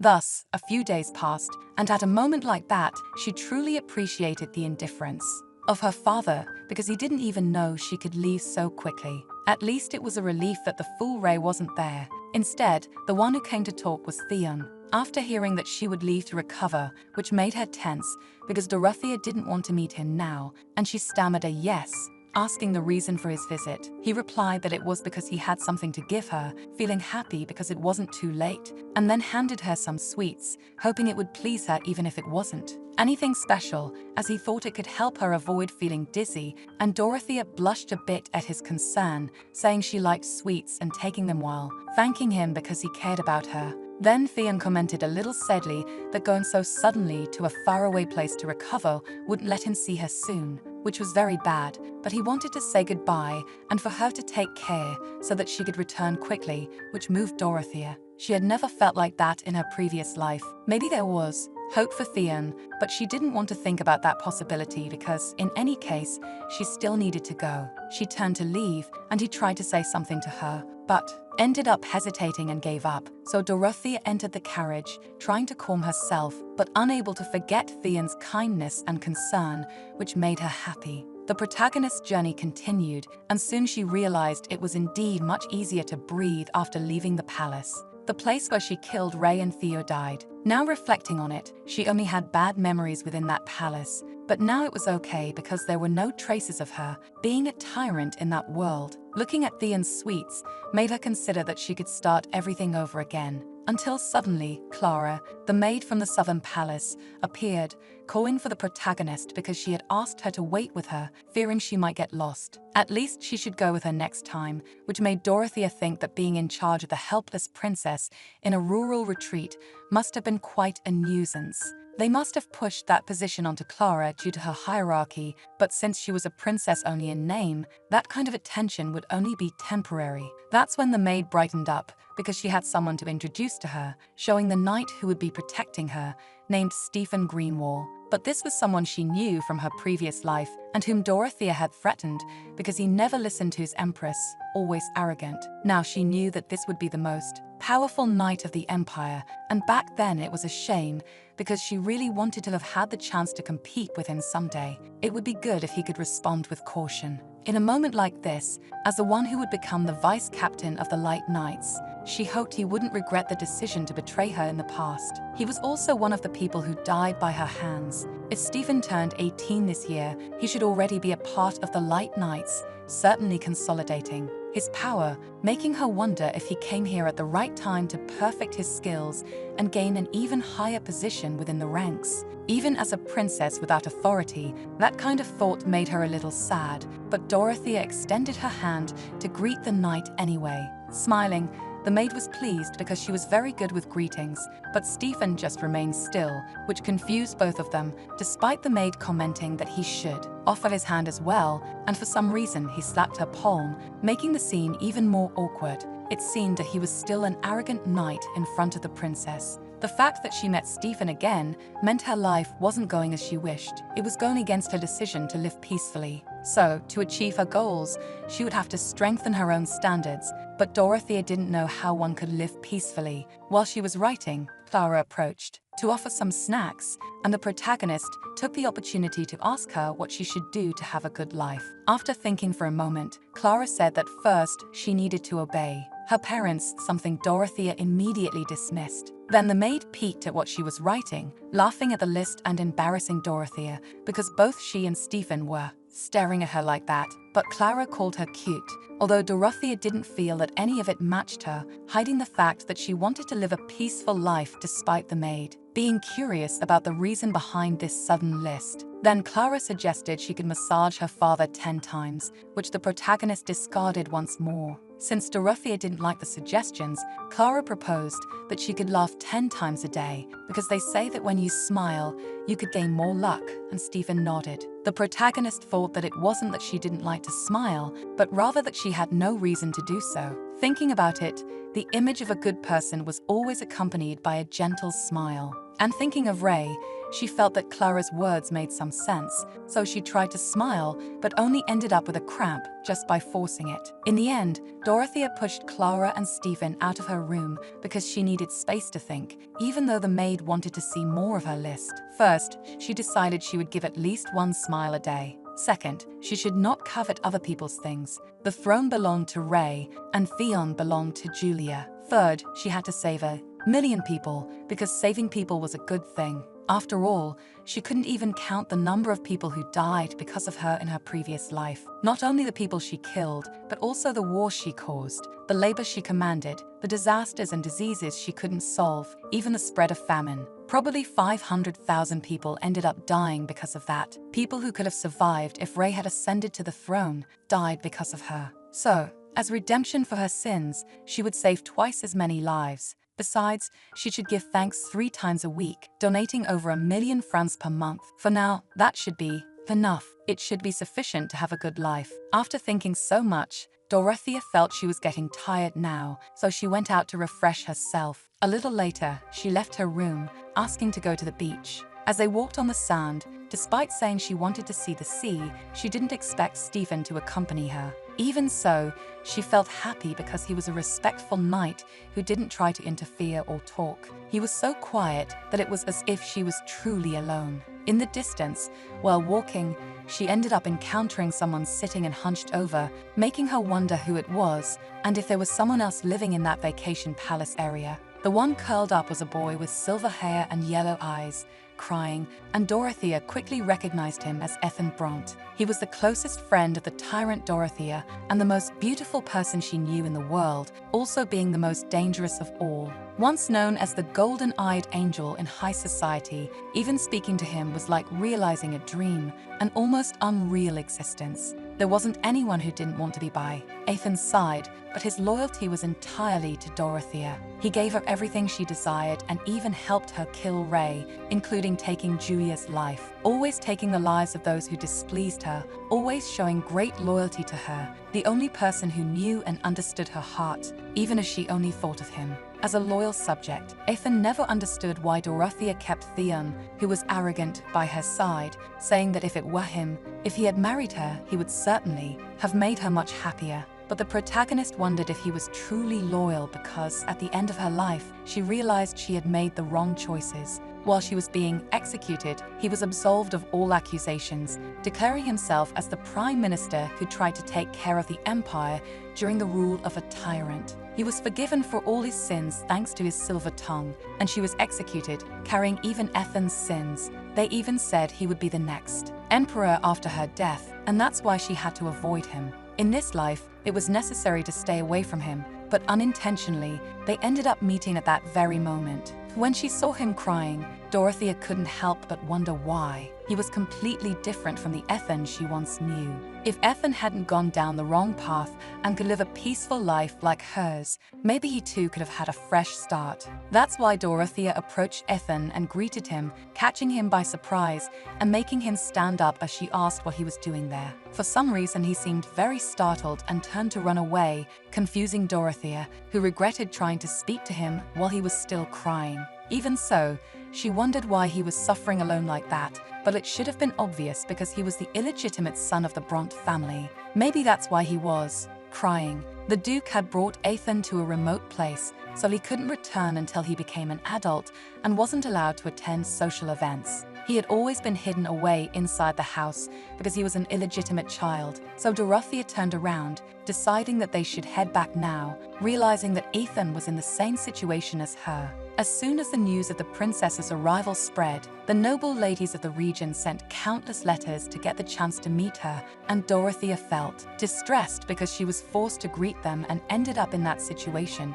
receiving countless compliments on how she was as beautiful as a doll and looked good in a dress. They even offered sweets after hearing she had been sick and seemed to have lost weight, and Dorothea thanked them for their concern despite being skeptical about it. It seemed like they were treating her like a little girl, even though she could eat perfectly on her own, and they even praised her for not eating too much. And yet, they kept serving her more food because they were sure she would like it, leaving her exhausted from so much socializing. It felt as if she was surrounded by several rays all the time. They lamented that at her age, they couldn't play with her, and even offered to bring medicine to make her feel better. Again, Dorothea thanked and declined because she was feeling fine and didn't need medication now. Yet they laughed because the princess seemed mature but was still a young girl. It seemed like she didn't like taking medicine. Children were always like that. Dorothea whispered for help from Stephen and Clara at that moment, who just looked at her, ignoring her cries for help, until one of the women commented that she would like to invite her to her residence someday, and Dorothea realized it was the voice of Duchess Bronte, a woman with black hair and eyes, who assured her that there would be no medicine involved, smiling at the protagonist, while the girl thought that she must be related to Ethan, reminding her of the boy crying alone on the beach, making her worried and thanking her for the invitation. A different life for Ethan was one of her new ideas on her list of tasks to try to live a good life, and time passed until the next day. The maid said that no one else knew what to do to please the princess. They liked her so much. And Dorothea responded that they only treated her like that because they were trying to establish a connection with her because of her lineage, to which Clara asked if she really thought they would bow before the princess's charm just to try to build such a connection. Even as she said whatever she wanted, she couldn't deny how enchanted they seemed by her. It was all based on affection. In fact, affection was a strange word because Dorothea never forced anyone she loved to feel the same, as she was afraid that Theon would hate her if she did that. She had always been weak in front of love, believing she was not made to give or receive love. It made her wonder if it was possible to live peacefully without knowing how to love someone. It didn't take long before the protagonist went to visit the Dukes of Bront, who welcomed her warmly, and they thanked her for coming and asked her to follow them. Even though they went to sit with her, she couldn't see Ethan at the dining table, and the Dukes smiled, saying they should have visited her earlier, apologizing for the delayed greeting, and asked if it was inconvenient for her to live in a separate palace, if there was anything they could do to help. And Dorothea mentioned their son as well,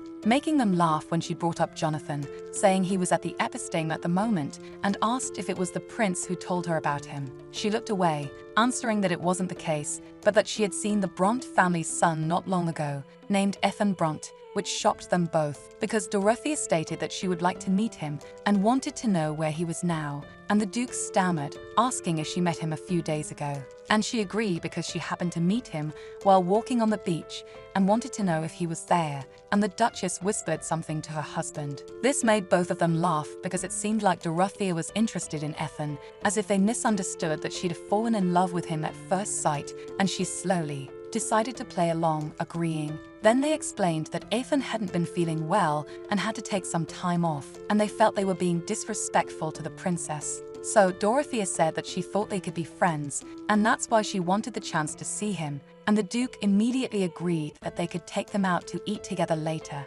Thus, Dorothea was guided to meet Ethan, who quickly looked up when called because the princess had come to visit. He smiled at her as if nothing had happened, and he bowed to greet Dorothea, saying it was an honor to meet her. A visit from the princess made him feel like the happiest person of all. Smiling, Clara decided to leave to give them some privacy, and the protagonist suggested that Stephen should also leave because she would like to be alone with Ethan now. Once left alone, Ethan asked how she got there, as this shouldn't be a place where one could wander around alone. It seemed like he was pretending not to know her, trying to avoid talking about what had happened on the beach just a few days earlier. Dorothea replied that she had come to the Southern Palace to recover, and he commented that they should go inside so the breeze wouldn't make her sick, but she assured him she was fine because she was already frustrated enough from having to stay indoors all the time. Still, he noticed that the princess looked very thin, and Dorothea said she was feeling better now and liked living there.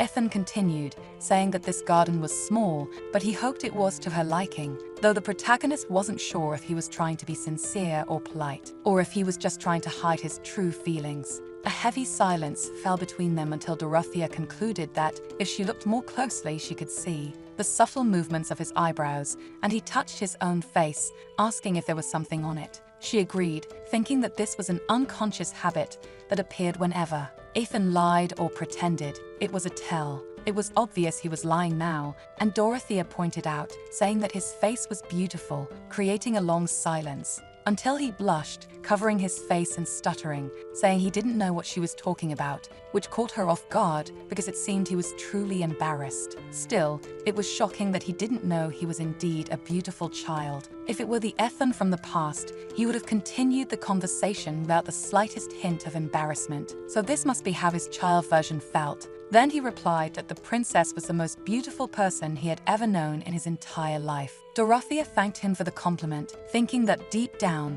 he was also a snake who attracted people with sweet words, so she didn't know if he was being sincere. That's when she confessed that, in fact, she didn't have any friends because her brother didn't like her going out. Ethan covered his mouth when he heard her say that even if she left, nothing would change. but he was still happy that she came to visit him. Although Dorothea had already been deceived by his sweet words before, it was dangerous to get close to Ethan. However, if she could be his friend, she asked if he could visit the palace later, imagining that she could give him a chance at a new life. This made Ethan excited, quickly getting up to approach Dorothea and kiss her cheek, catching her completely by surprise, especially because he smiled and thanked her. She wondered how he dared to kiss a princess on the cheek without her permission. The adult Ethan would never do something like that. She questioned if she wasn't too focused on her first impression of him from her past life, but in any case, she had already heard him thank her several times that day, and she wondered if she should note it in her task list too. There was a chance that he wasn't being sincere, but they could leave things as they were for now. And so some time passed, back at the palace. Clara nervously called for Stephen to inform him that the princess's birthday was approaching and that she thought it would be good to do something for her. This made the knight pause to think, and the maid became frustrated because he never responded. She shouldn't have asked, but in the end, he nodded in agreement. This made the maid sigh in relief, as she had been so worried about how to prepare the gift alone, despite Dorothea saying it wasn't necessary. Up to now, it didn't matter. The present, her reaction was always the same, and Clara became anxious, saying that she wasn't interested in the toys and dresses that other girls liked, but it seemed that, at least she enjoyed reading books. That was when she stopped to whisper excitedly near the knight,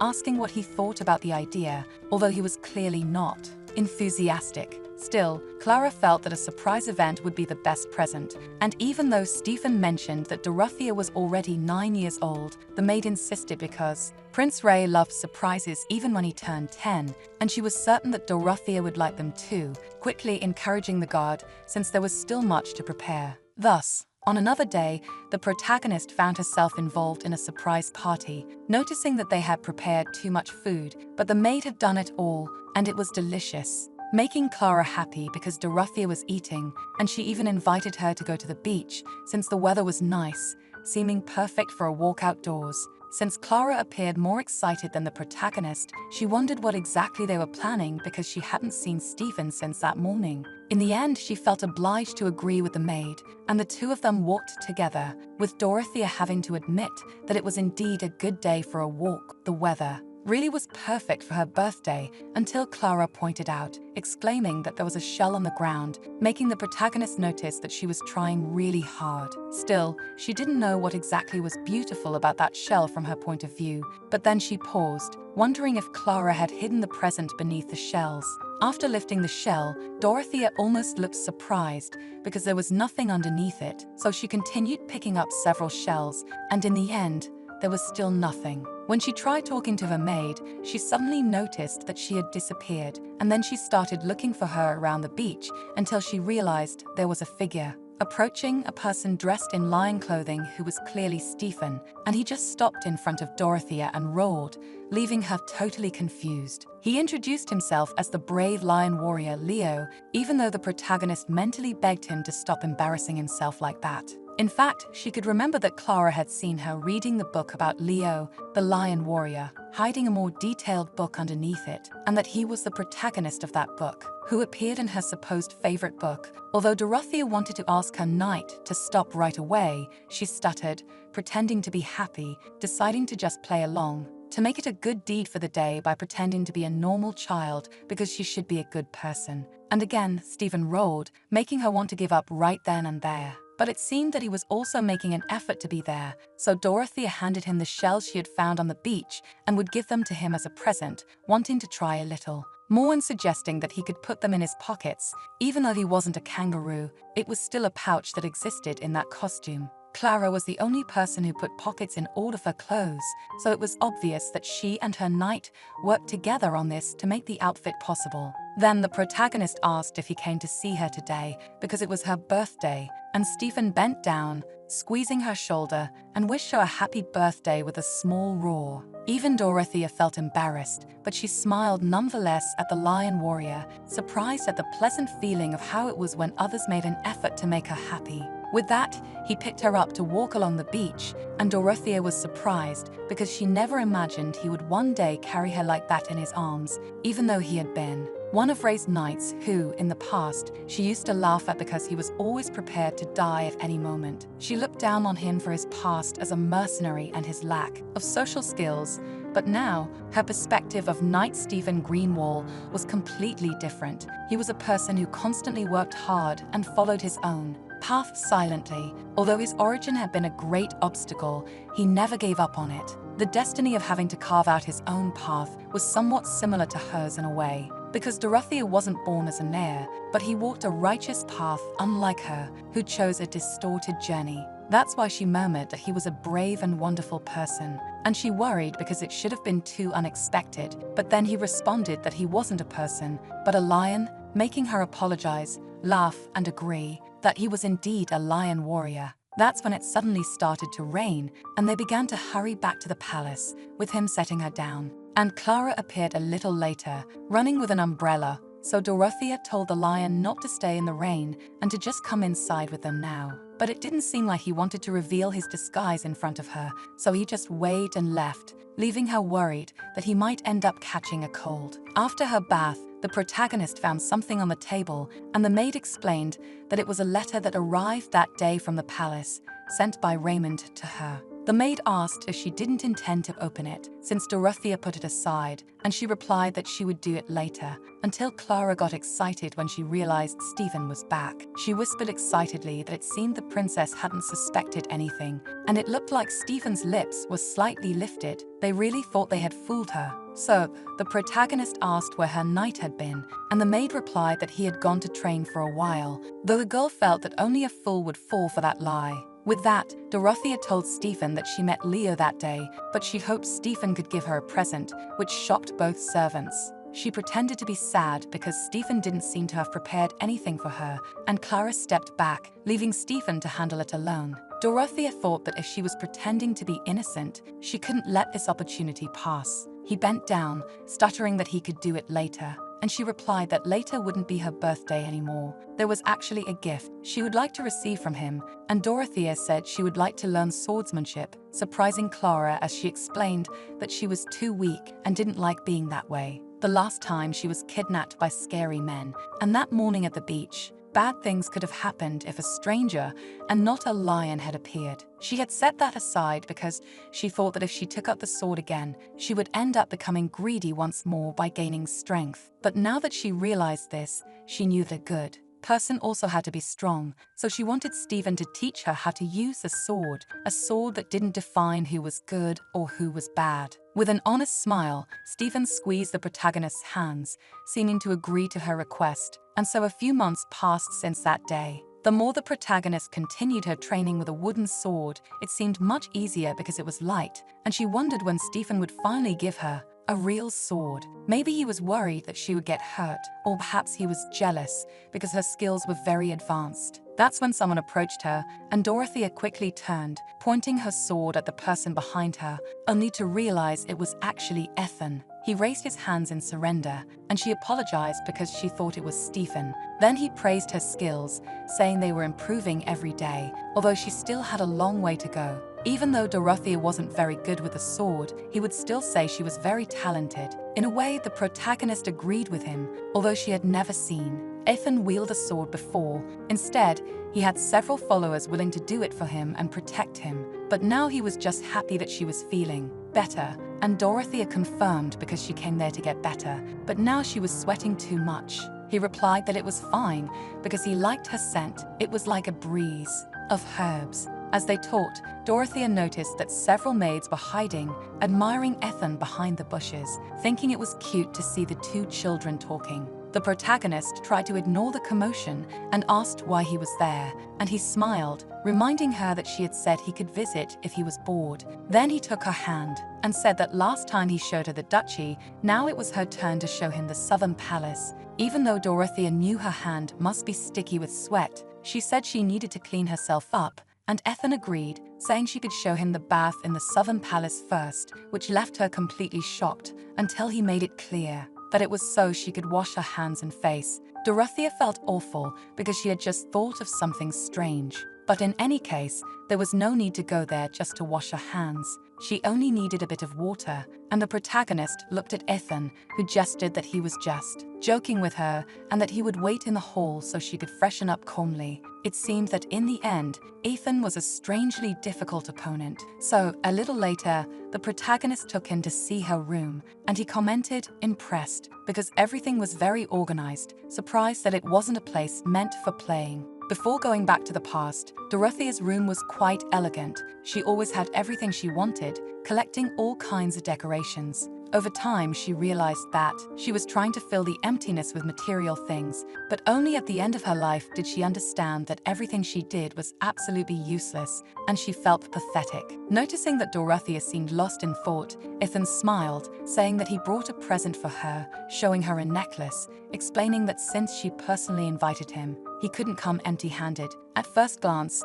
it was clear that it was a very valuable item, and Dorothea asked where he got it from. He replied that he was still a Bront, but Dorothea gestured no because it was too luxurious for her to accept, although she would appreciate his intention. In response, he slowly asked if she didn't like the necklace, if it was because of the color, and the protagonist replied that they had just met, and it would only be right to give this type of gift to someone close and dear. Ethan felt sad because he thought they were close, but it seemed that wasn't the case. He was moved because she was the first person he visited, and he apologized for making her feel pressured. Dorothea realized that he truly had a talent for reaching people's hearts. After a moment, Dorothea said she would go back to training, and he stated that he wanted to go with her until he noticed the letter from the imperial family. She said it wasn't anything important. The content was obvious.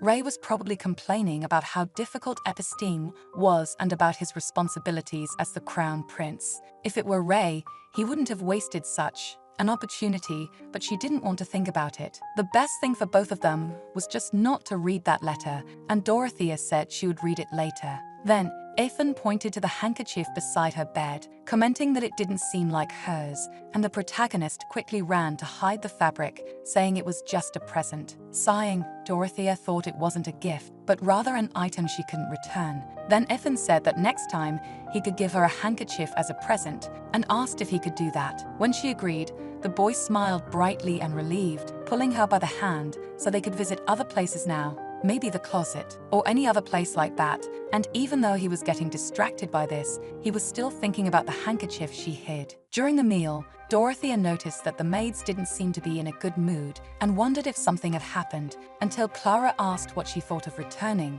to the imperial palace, since there was a terrible contagious disease around, a very severe type of flu, and many people were dying of pneumonia. Dorothea asked if it was incurable, and Clara denied it, although it was highly contagious, since it was too expensive for common citizens to buy medicine. Still, the protagonist didn't want to return to the palace, but if it was an epidemic, it should be the perfect opportunity to fulfill one of the tasks on her list. That's why Dorothea answered that they would have to resolve this. If there was a cure, it was better to solve that problem. They just needed to provide medication so that people could be treated. Since she was a princess, she could do that, and although she wasn't kind, she still had a lot of money and could make it happen. The power of money was greater than one might think. The name and wealth of the princess would solve all difficulties, and the epidemic showed improvement in less than 15 days. The population, who was dying from the disease, regained hope of survival, and Clara was moved because the princess did so much for the people. All the citizens who were sick were completely cured, and Dorothea truly had a big heart, making Clara proud of her because the princess was now famous for being a good person. The protagonist wondered if it was good to spend money to help others. She didn't know if it was really that much, until suddenly a servant ran to deliver something left at the door for her, and it was a sack of potatoes, which Ethan suggested was probably a form of gratitude. After all, Dorothea helped end the epidemic, although she didn't think it was. Ethan insisted that it must be a way to repay Dorothea for her kindness. Not just him, but everyone benefited from her actions, and they would remember her as a good person. She thought that until now, even after doing good deeds, no one wanted to give her a present as a thank you, so Dorothea told Clara to plant new seeds in the garden and use the potatoes for dinner that day, which made her quite excited, especially because she invited Ethan to dine with her that night, and he quickly agreed to the idea. 3 years later, Dorothea was still training with Stephen. Even though she had defeated him several times before, she now couldn't compare to him and couldn't even make him use both hands during training. He was far too overconfident, making her body as unstable as her heart. Despite that, they could still hear Clara's shouts, cheering for Dorothea to do her best and win, encouraging her to go after the knight and somehow win that battle. Even so, Stephen just held his wooden sword as if it were nothing, surprising her, but also making her angry as she asked what logic there was in holding a sword like that. It seemed like he was truly treating her as inferior, and she complained because Stephen turned to leave when their battle hadn't even ended yet. Meanwhile, Ray was hurt because he hadn't received any replies from his sister by letter, even after 3 years, but Theon approached, assuring him it was fine because the princess must be reading his letters anyway. It must be because Dorothea was too worried, but Theon never stopped thinking about the princess's tears and concern. He hoped to see her the next time, and the prince said that if the academy wasn't so strict, he would go to see her immediately, which Theon agreed with because it had been a while since they enrolled, so they could leave now, which excited the prince with Theon's suggestion to go visit her. He ran off happily because it had been so long since they had seen each other. Surely, Dorothea would be happy to see him again, and even Theon couldn't help but smile a little at the situation. Meanwhile, Dorothea complained to Stephen, asking when she would be able to practice with a real sword, but he remained silent until they met Clara, who yelled at them because she had called them several times, but they only came in now. Lunchtime had long passed, and they were doing this every time they trained. Moreover, the maid scolded Stephen because he held the sword barehanded, even after she warned him not to do that many times before. She could even see a splinter in his hand, so she would check it later. And she also pushed Dorothea to go take a bath. While this happened, Clara asked if she really intended to keep training every day just to fulfill her task list. So many gifts had arrived for her that day, and still she couldn't receive them properly because they didn't come in when they were called. Dorothea apologized because she didn't hear it as she was too focused on her training. She asked if they had sent vegetables again that month, and Clara confirmed that there was some dried chicory. It had been years since she eradicated that disease, but people kept sending gifts. Even though they were too frequent, they had brought carrots several times over the years, and Dorothea thought they should stop. She wondered who was the one bringing all of this, but during that time, she saw a boy with red hair hiding behind a tree and realized that it must have been him. The boy ran away before the protagonist could see his identity. They wouldn't be able to catch him in time because he was fast, and she couldn't invite him for dinner. Now she didn't know how to capture him, but in any case, Clara continued pestering the protagonist because she couldn't eat any of that. If they removed the indible leaves, only the stalks would be left, and Dorothea had to respond that she was being too honest, something the maid boasted about because she only wanted the princess to eat healthily and wear better clothes. Thanks to this, Chef Rainier could receive a special mission every month. Still, Dorothea wanted that night's dinner to use the chicory. The maid asked if the protagonist wasn't hungry because they could finish this quickly, and a little later, she even showed that a letter had arrived earlier, but besides the usual one from Ray, there was another letter, though Dorothea didn't intend to read it anyway. She realized that one of them wasn't for her and handed the other one to Stephen. Clara whispered to the protagonist that it was the first time he received a letter. She didn't know what kind of expression the knight would make this time. The protagonist asked what the letter was about, and he replied that it was about a qualification test, which made her think that if it was about a qualification test, it meant Stephen had gained the opportunity to become a high-ranking knight, and that's why he should go now, something that made Clara curious to know if it was a good thing. And Dorothea responded that it was great. It was a unique opportunity that only came once after years of waiting, but the knight remained silent until she asked to see the letter. The qualification test was only offered to those who met certain requirements to join the Radiant Knights. The date for the qualification test was approaching, so he had to leave this week to be able to arrive on the right day, and besides, he wouldn't be able to hold any other position, which shocked the maid after hearing that. It meant that the imperial family no longer supported the fact that Dorothea had a knight as her escort, but the protagonist said there was no need to worry because it was a very peaceful place, and it was thanks to Stephen that she could learn how to use a sword to protect herself. Besides, the fact that Carmen had been so kind to her until now was strange enough, so Clara began stammering that she would bring something for her to eat and asked Dorothea to rest for a while. Even so, Dorothea insisted that Stephen would definitely pass the test, and he should be honest because he didn't obtain any apprentice titles while serving as her escort. She thought it would be difficult for him to get a spot for the qualification test because of that, but she was happy that he managed it. Being Stephen, she knew he would certainly reach the highest position among the knights. He might even be able to escort the crown prince, not someone like her. It was a short time, but since they lived together, she would like to have a farewell party for him, and as she thought the next day was too soon, she suggested that he could delay his trip to the day after tomorrow. Since he remained still silent, Dorothea asked him to say something. After all, she really enjoyed spending all this time by Stephen's side until now. This was her last request, but it didn't seem like he intended to answer.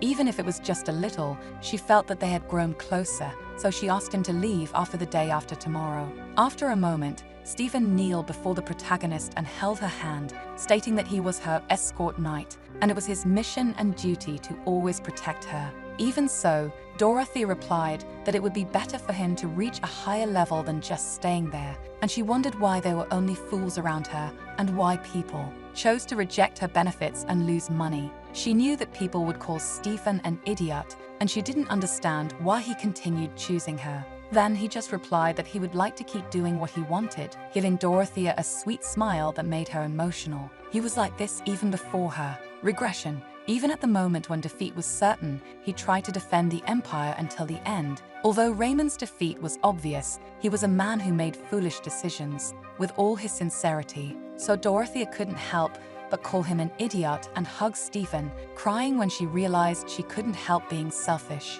She was a bad person by nature, but still, she wanted to thank Stephen for making the stupid decision of choosing Dorothea Millionaire. On another day, the two went out to the city at first because they wanted to help someone with a problem, but now she wondered why there were so many people there. That was when Stephen noticed that something was written there, but the protagonist couldn't see because she was short and there were too many people around. So Stephen lifted her up in his arms, which made her a little irritated because she was still being seen as just a little girl. In the end, he didn't see her as someone who had grown up enough, but it was enough for Dorothea to be able to see the announcement that there would be an amateur fencing tournament that year. Registrations could be made at the reception of the arena from that day until the next. The candidates would be divided into groups according to their age, and the prize would be something big, although people were arguing because they thought it was just a festival at first. Lowering his gaze, Stephen noticed that Dorothea seemed interested and suggested that they could go to the reception, so they went for her to sign up for the fencing competition. The man at the reception shifted his gaze from the knight, who didn't seem like a fanatic, to the protagonist, laughing at her because she was just a girl, and suggested that she should go back to her own home and ask her mother to give her more rice so she could grow a little taller. Dorothea complained because she was already past that age, and according to the rules, anyone over 10 years old could participate. But he retorted that she was being bold with those rude manners and asked if her father had raised her so poorly, irritating her even more than before. The two started arguing because he called her a rough girl and claimed that her parents must be tired of having a child like her. Dorothea tried to live a good life, but she couldn't take it anymore. Just before she could do anything, Stephen intervened by striking the table with his sword, saying that his purpose was to protect her, practically threatening the man, who stammered and allowed her to sign the paper to register for the competition. Thus, Dorothea felt pleased and thanked Stephen because it was thanks to him that she could do it. Now they could leave until they heard shouting from somewhere. It was two people walking together, arguing because one was calling the other brother, even though he had suggested being called master. Dorothea noticed the two people causing such a commotion, realizing that she should help. The two people, a black-haired boy and a silver-haired boy, drew even more attention because the silver-haired one dropped the presents on the ground, and the other shouted at him, calling him useless for not being able to do even that right. Dorothea realized that one of the boys was Ethan, receiving scoldings. The other boy complained because he intended to give those presents to his mother, but Ethan always messed everything up, slapping his face and ordering him to get rid of them. On the way, Ethan ended up hurting his fingers, and the boy yelled at him again, complaining that he was just a bastard who couldn't even do the bare minimum, raising his hand to hit him once more, but Dorothea intervened, telling him to stop, surprising Ethan while Stephen grabbed the boy's arm that had tried to hit the other. The protagonist asked why Ethan was there, but said it was good that they had met, extending her hand to help him up, and he slowly took her hand. The black-haired boy complained to Dorothea, calling her stupid because she didn't even know who he was, but she calmly replied that he shouldn't know who she was either if he spoke like that. Laughing because ignorance is sometimes a sin, she decided to leave it at that, saying he should behave very well if he wanted to have a long life. Then she turned to Ethan, telling him to come along, pulling him by the wrist in a way that caught him by surprise, making him wonder if the princess was worried about him. Until she let go and approached Stephen, thanking him because it was thanks to him that everything was resolved, even though Ethan was still thinking about the sensation of her hand. When he made a pain sound, Dorothea approached, noticing that his cheek was swollen from the slap, and touched his face while he said it was fine, because it was always like that. Yet, she thought that if it were Ethan, he would be absolutely furious to have to live in a situation like this, but he remained so obedient that it made her wonder if it was because he was still young. He said that the master hated him because he was a mixed-blood child, and Dorothea remembered the boy from before, realizing that he must be Jonathan Bront. Even so, he asked if he could stay with Dorothea until Master Jonathan's anger subsided, if she didn't mind. She was impressed because he was really very beautiful, and replied that it was fine. He could stay at the villa for a while. Sometime later, Ray visited Dorothea, excited because he had missed her all this time, making her frown in disapproval, not understanding the reason for his visit, but he cheerfully explained that his vacation at Epstein started, so he got permission. Besides him, Theon also appeared and greeted her, and Dorothea was surprised to see him as he said it was really a relief that she remembered him. Next to them, Ethan only observed as Dorothea asked why Theon was there as well, and her brother explained that he asked Theon to accompany him and suggested that they should all go back to the Imperial Palace. However, Dorothea pulled her brother by the wrist into another private room to discuss the reason for his visit, and even as he responded that it was because he came to see her, she couldn't understand why. Was it to mock her? And why was she living in that kind of place for so long? She didn't understand the reason for bringing Theon too. Dorothea had forgotten everything that happened. She didn't want those things to affect her again, and wondered if he only came there to torment her. If so, it wouldn't make any sense for her to have run away to this place. Even so, Ray argued that she and Theon knew each other, and he thought it would be nice to spend some time together at the villa. Even so, Dorothea was not pleased because he shouldn't have asked for her permission or worried about her doctor. He didn't even consider her emotions or her position. Nervous, Ray stuttered that he just wanted to make his sister happy and thought it would be nice to make a surprise, but Dorothea shouted that it was just a huge disaster and told him to leave. Then he stuttered even more because she never replied to any of his letters, and he feared that she was sad because she was left alone in the villa, tearing up at her reaction. Seeing this, Dorothea wondered why the tears, and if he always cried when it was his fault. It made her look like a bad person who made others cry. Sighing, she realized that she would only get angrier if she stayed there, so she turned to open the door and leave, only to run into Theon, which made her feel worse and run away from them. She just wanted to show her good side, but even that wasn't working. But Theon grabbed her wrist, asking her to wait a moment, and Dorothea wondered why now, when she had waited so long for him to hold her hand. She wanted to look back at him, but she couldn't. She didn't have enough courage to do so. Theon asked her to wait a little and give him a moment, apologizing because they came so suddenly and should have given her notice in advance, but they didn't do that. He wasn't even a member of the royal family, and she must have been really uncomfortable when they arrived there, although Dorothea thought that wasn't the case, but he continued saying he came there because he wanted to see her again. After they parted that way, he was very worried, just like the day the drink was spilled on her clothes. That's why he told Ray that he wanted to come with him. So he wanted to know if she was bothered by his presence, and Dorothea hesitated to respond that it wasn't the case. This relieved him, but he couldn't understand why she always had a wary expression around him, nor did the protagonist know what kind of face she was making right now. Then, still holding her hand, Theon said that he would like to have a good relationship with her, but that reminded her of when she begged for him in her previous life, asking him not to leave. Dorothea just wanted to get along with him. She had said that to him hundreds of times, but right now she had this opportunity, and it made her feel moved. That's when Ethan approached, interrupting the conversation by saying that his cheek hurt a lot and wanted to know if he could get some medicine. She was so surprised that she took a while to stutter a yes, asking him to wait a moment as she withdrew her hand from Theon's, apologizing because Ethan was her guest and she hadn't properly introduced him. Then she bid them goodbye as she turned to accompany Ethan, leaving Theon behind, while Dorothea asked him to sit in another room while she went to get the medicine, searching through the drawers while thinking she was dying of embarrassment. Theon just wanted to make sure she was okay,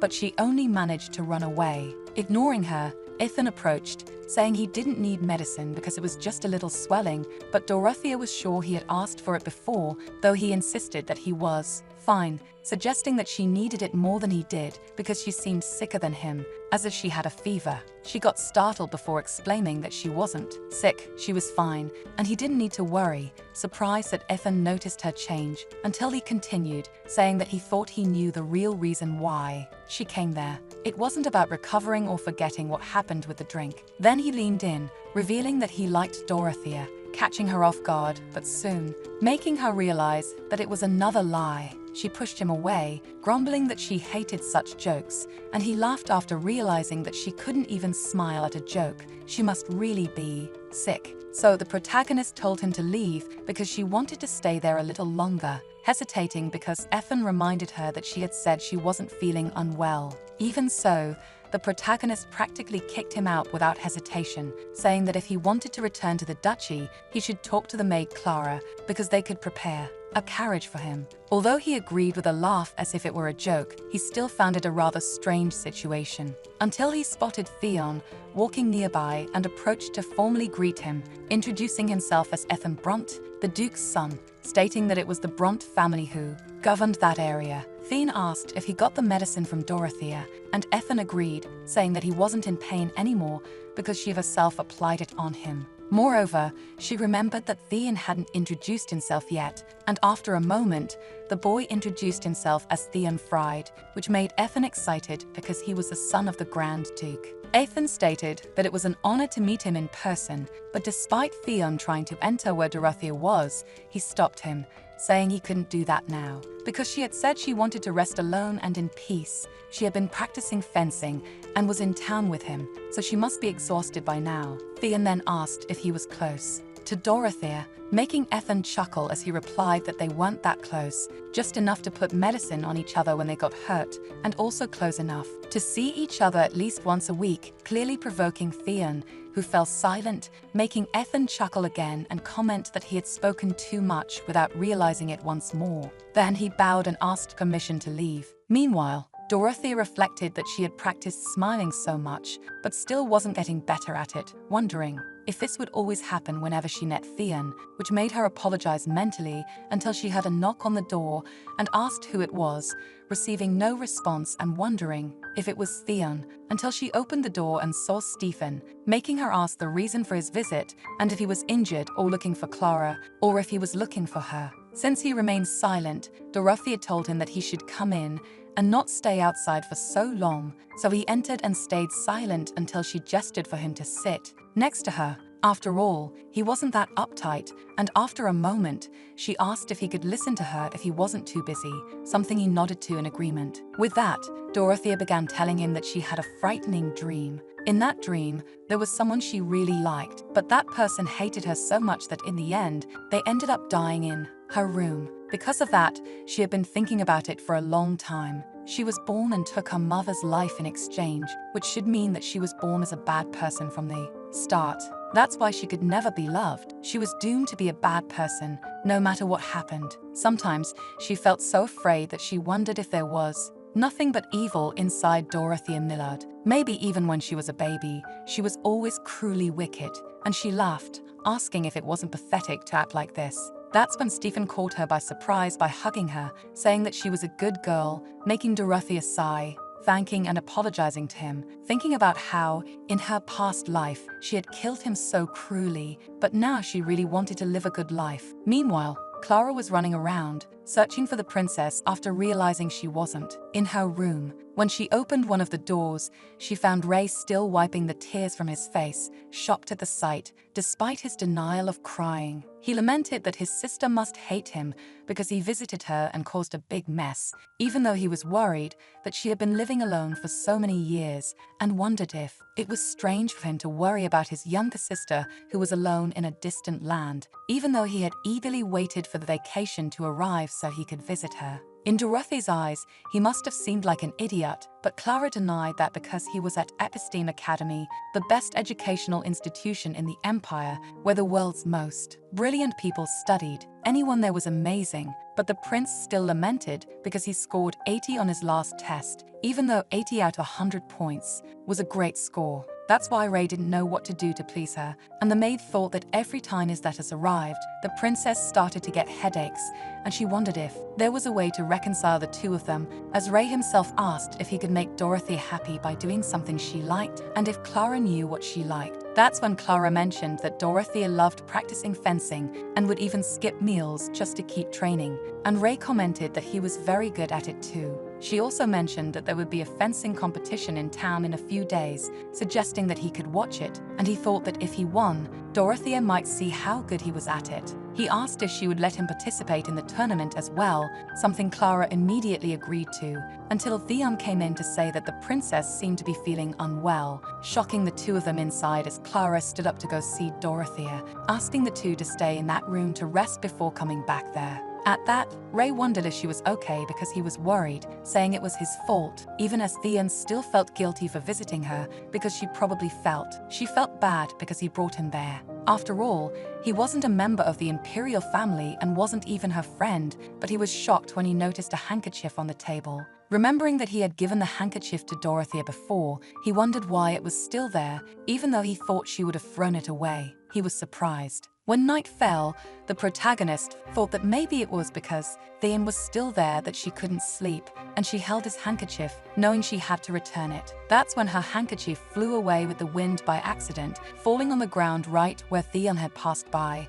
and the two stared at each other for a moment, making her blush, worried because he should know that she still had his handkerchief. Then Theon said it was too late for her to be outside, and Dorothea began stuttering that she wanted to return it and had been thinking of doing so, but hadn't had the opportunity yet, which made him smile and mention that she looked much better smiling like that, leaving her frozen in place. As he asked her to stay there a bit longer, Theon climbed the nearby tree to reach Dorothea's balcony, thanking her for waiting for him. He, who always distanced himself from her, now thanked her for not doing so. For some reason, that made her want to cry, so she suggested that they should go inside so they could talk. That was because she was afraid he would fall from that height, saying it was too dangerous to stay there, extending her hand to him and thinking that it felt like she could lose her life at any moment, and Theon took her hand, replying that she was truly a strange person. Then the two entered, and the boy said there was something he had wanted to ask her for a long time, and it was whether she felt uncomfortable around him,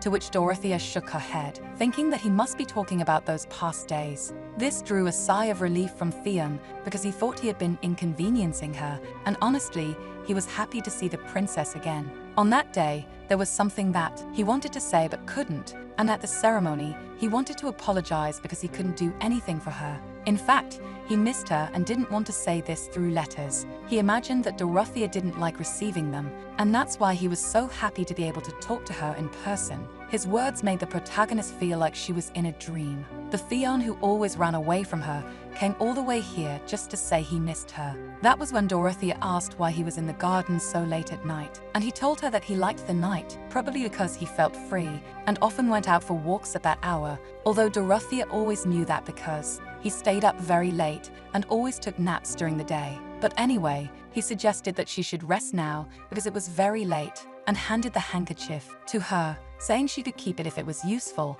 leaving her surprised because she had never received a present from Theon before, so she thanked him genuinely. Then he smiled, saying he would take his leave now, wishing her good night and saying goodbye, letting Dorothea return to her bed to rest, smiling and still holding her new handkerchief, trying to calm herself down and not get too emotional, remembering that she shouldn't covet what belonged to others because Theon was Julia's and the throne belonged to Ray. Therefore, he couldn't be hers, but she still couldn't help but wonder if, in fact, Theon might like her. Then things could be different. The next day, Clara was shocked to find out that Dorothea had also registered for the fencing competition and was in the youth category. When Dorothea asked why she was so surprised, the maid stuttered that she was just worried that she might get hurt, but nothing like that was going to happen. Glaring at Stephen furiously because Ray would end up participating in the same competition as Dorothea, but hadn't mentioned anything about it before, it was very frustrating and would be a big problem if they faced each other, but there was no rule saying that families had to be united. Still, she worried because not everything could go smoothly. When the siblings met again, Ray was confused because Dorothea wouldn't be cheering for them, and she herself was confused because she thought he would just watch. When she asked Clara, she stuttered that she found out the other day about it and was shocked because she didn't know Dorothea intended to participate before that, slapping Stephen's back in frustration while Ray felt bad, and Theon said they should just watch. But Dorothea didn't know if she should withdraw from participating. Even so, she didn't want to stop doing something just because Ray was there. It shouldn't be wrong. Besides, it had been a long time since she last had to face him. Clara asked if she was nervous, but Dorothea gave a small smile and shook her head, and soon the results of the first battles came in. The maid felt tense, praying to God that they wouldn't face each other in the first round, relieved when she saw that Dorothea would be facing a boy named Alex. It seemed like the matches were arranged so that the older contestants would advance first, but the one who was also surprised to see her there was Ethan himself, sitting near where she was. He wondered why she had gone there, considering her opponent had a strength difference of almost double, and he couldn't help but feel worried. Still, Ethan approached the Duke, his father, and asked if he could change the rules because he thought it would be fairer if people of similar sizes competed against each other as those with a great size difference were at a disadvantage. If the competition went on like this, the audience wouldn't be interested because the results would be obvious,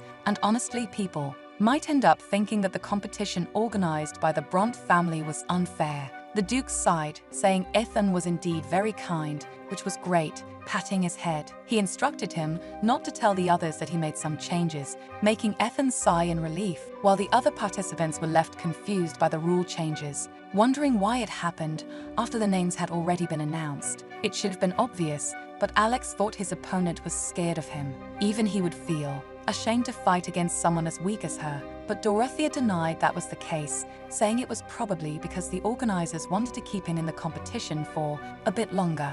It would have been very embarrassing if someone of his height was the first to lose, which made Alex angry, and Dorothea stated that if he wanted to fight, it should be in the arena. After all, he would be a bad person if he fought in a place like this, further enraging Alex as he claimed that she would definitely lose. Thus, time passed until the start of the first match, which featured Ray, who was nervous until he got excited seeing his sister Dorothea and waved at her, but she just turned her face away. This left him disheartened because if she had waved back, he would have been calmer. Then the match was announced, and they drew their swords. The protagonist noticed that her brother's eyes were still the same. Even though he seemed foolish, his eyes suddenly changed when something was important. With just a few movements, Ray disarmed his opponent, and Dorothea thought that she had always hated those eyes, watching her brother easily win the first round. On the field, Ray waved at his sister, which made her sigh, thinking he was really an idiot. In the second round, Dorothea entered the field, shocking Ethan because he had tried to change the order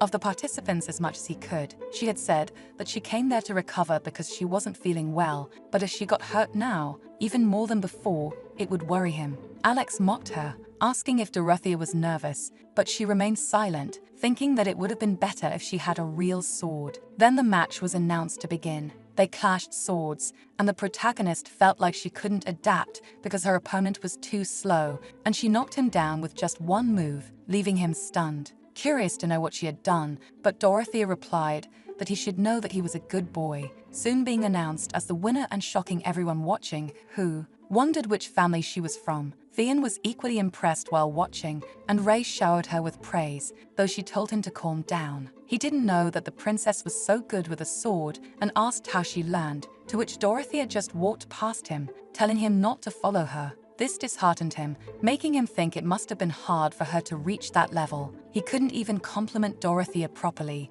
but Theon commented that, at this rate, he might end up facing his sister in the finals, which Ray agreed with, as he never thought Dorothea was so skilled with fencing, but it was obvious because there was nothing Dorothea couldn't do, drawing an admiring smile from Theon. Raymond would surely reach the final, while Dorothea was just one step away, and it didn't take long for the semifinals to arrive, where the protagonist was taken by surprise. Because the one she would be facing was the red-haired boy she had seen before, determined to defeat Dorothea and win the competition's prize money, realizing he was the boy who had been bringing her a present every month. The two faced each other as he charged at her, asking if she was so confident in the fight that she could think of something else. But Dorothea noticed that he wasn't just good at shouting, his skill was quite average, and she managed to take him down easily. She asked if he was competing just for 10 gold coins, and he shouted that with that money anyone could live comfortably for a long month, and he would give his life for it. Dorothea replied that there were many other ways to get 10 gold coins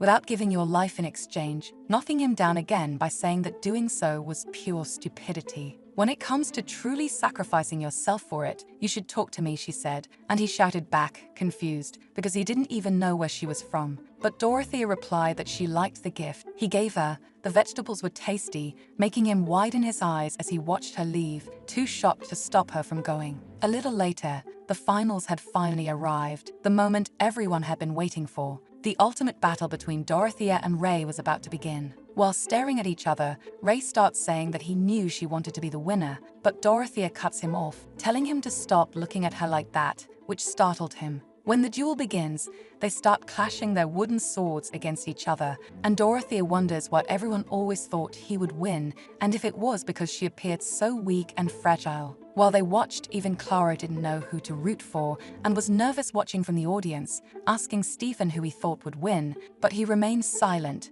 just watching as Dorothea advanced towards her brother. Ray didn't hesitate to defend himself or to strike back at his sister, hurting her arm, but she tried to keep her mind in order even as her brother worried because he must have hit her too hard and apologized, saying it was all his fault. Still, she yelled at Ray to focus and that it didn't hurt, pretending it was nothing even though Ray wondered how it could be nothing when she had stopped like that. He was too worried because he couldn't face Dorothea in this condition, frustrating her again because he was just standing there watching her, so she dropped her wooden sword and walked away. The judge was confused even as her brother ran after her. After all, if she abandoned the duel halfway, it would be unfair. That was when he tripped over a rope, causing one of the tents to fall, frustrating Dorothea, who ran to save him, pushing him away. This worried everyone who was watching, shouting in concern for her. Later, Dorothea came out with her right arm bandaged, and even Clara questioned why she threw herself in front, as she could have died with the log falling on her head.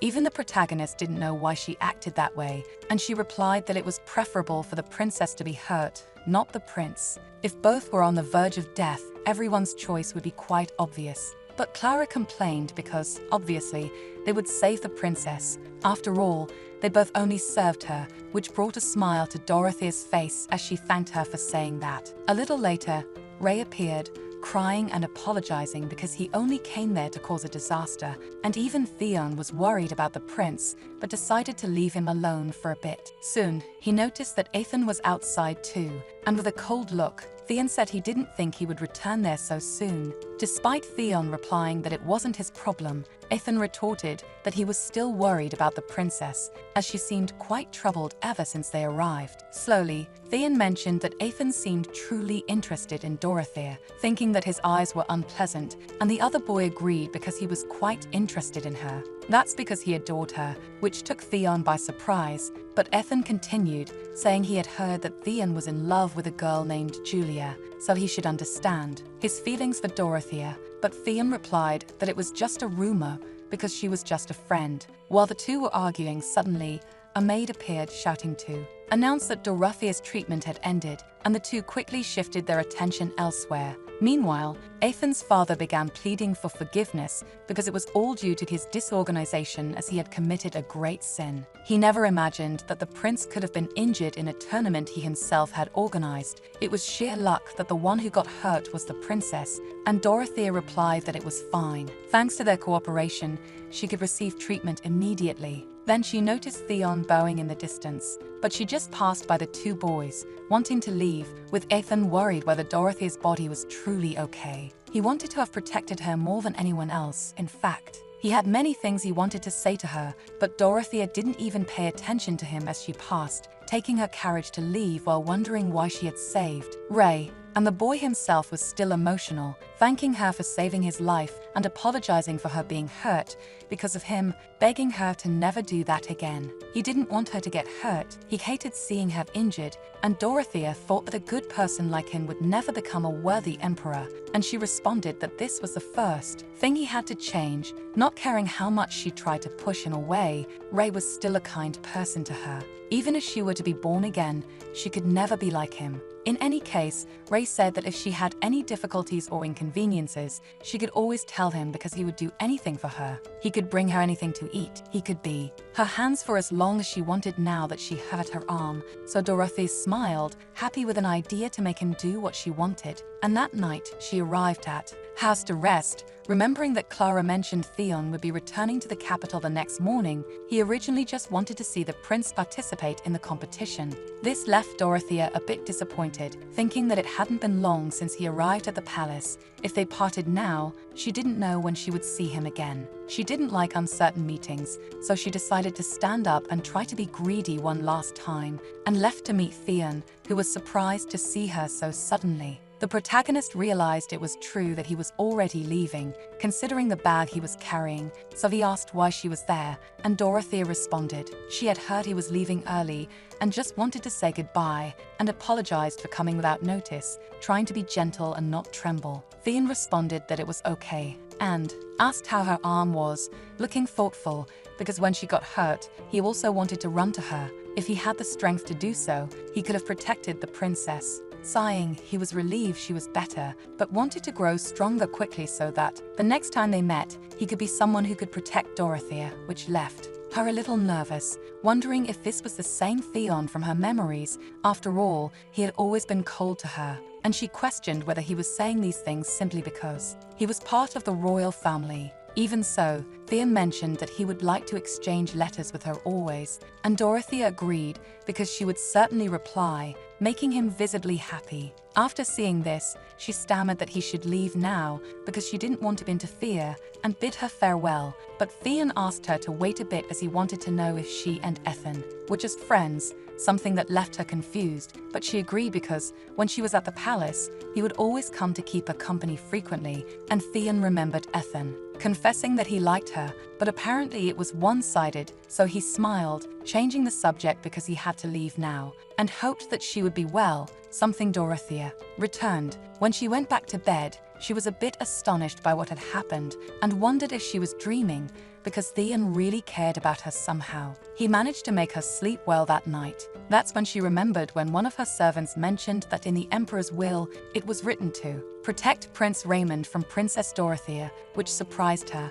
It probably meant that she would be considered an enemy of the Empire, even being the person who went to the battlefield for that very empire. She fought for them, but they still wanted to protect only the prince, which frustrated her because, in the end, she had really been abandoned by everyone. Then, Ethan approached, saying that she was the only one with the qualities of a true emperor. It seemed that the former emperor was truly blind. The era in which the spirit of light decided who would be the emperor should come to an end because Dorothea was the most suitable person for the position. There would be no other opportunity after now, so he suggested taking the throne. Raymond always had access to everything, and Dorothea wondered why she had to break, take, and gain to have. How could he be right and she be wrong? That's when she decided that she would become the Empress. Before Ray could break her, she decided she would destroy him. That's how several men mobilized to protect the prince from the princess, but still, she fought to make it a scene worthy of her father's funeral.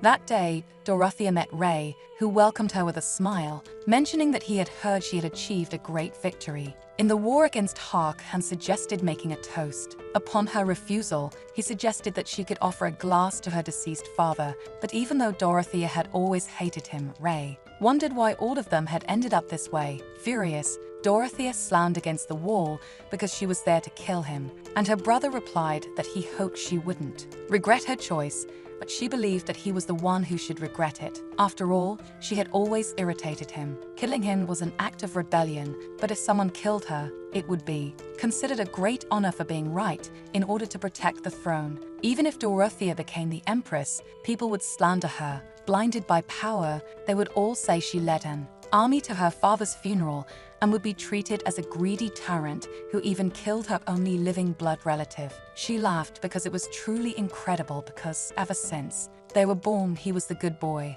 and she was the bad person. But to her surprise, Ray showed a shocked expression, as if he had never known anything, which enraged her even more. But because it had always been this way, she had lived her entire life like that, so the two faced off with their swords, and Dorothea pressured him, with her brother asking her to surrender. He was stronger than her, but still, Dorothea retorted that if he wanted to force her to surrender, he should cut her neck, not her hair. But it frustrated her because he kept that look on his face.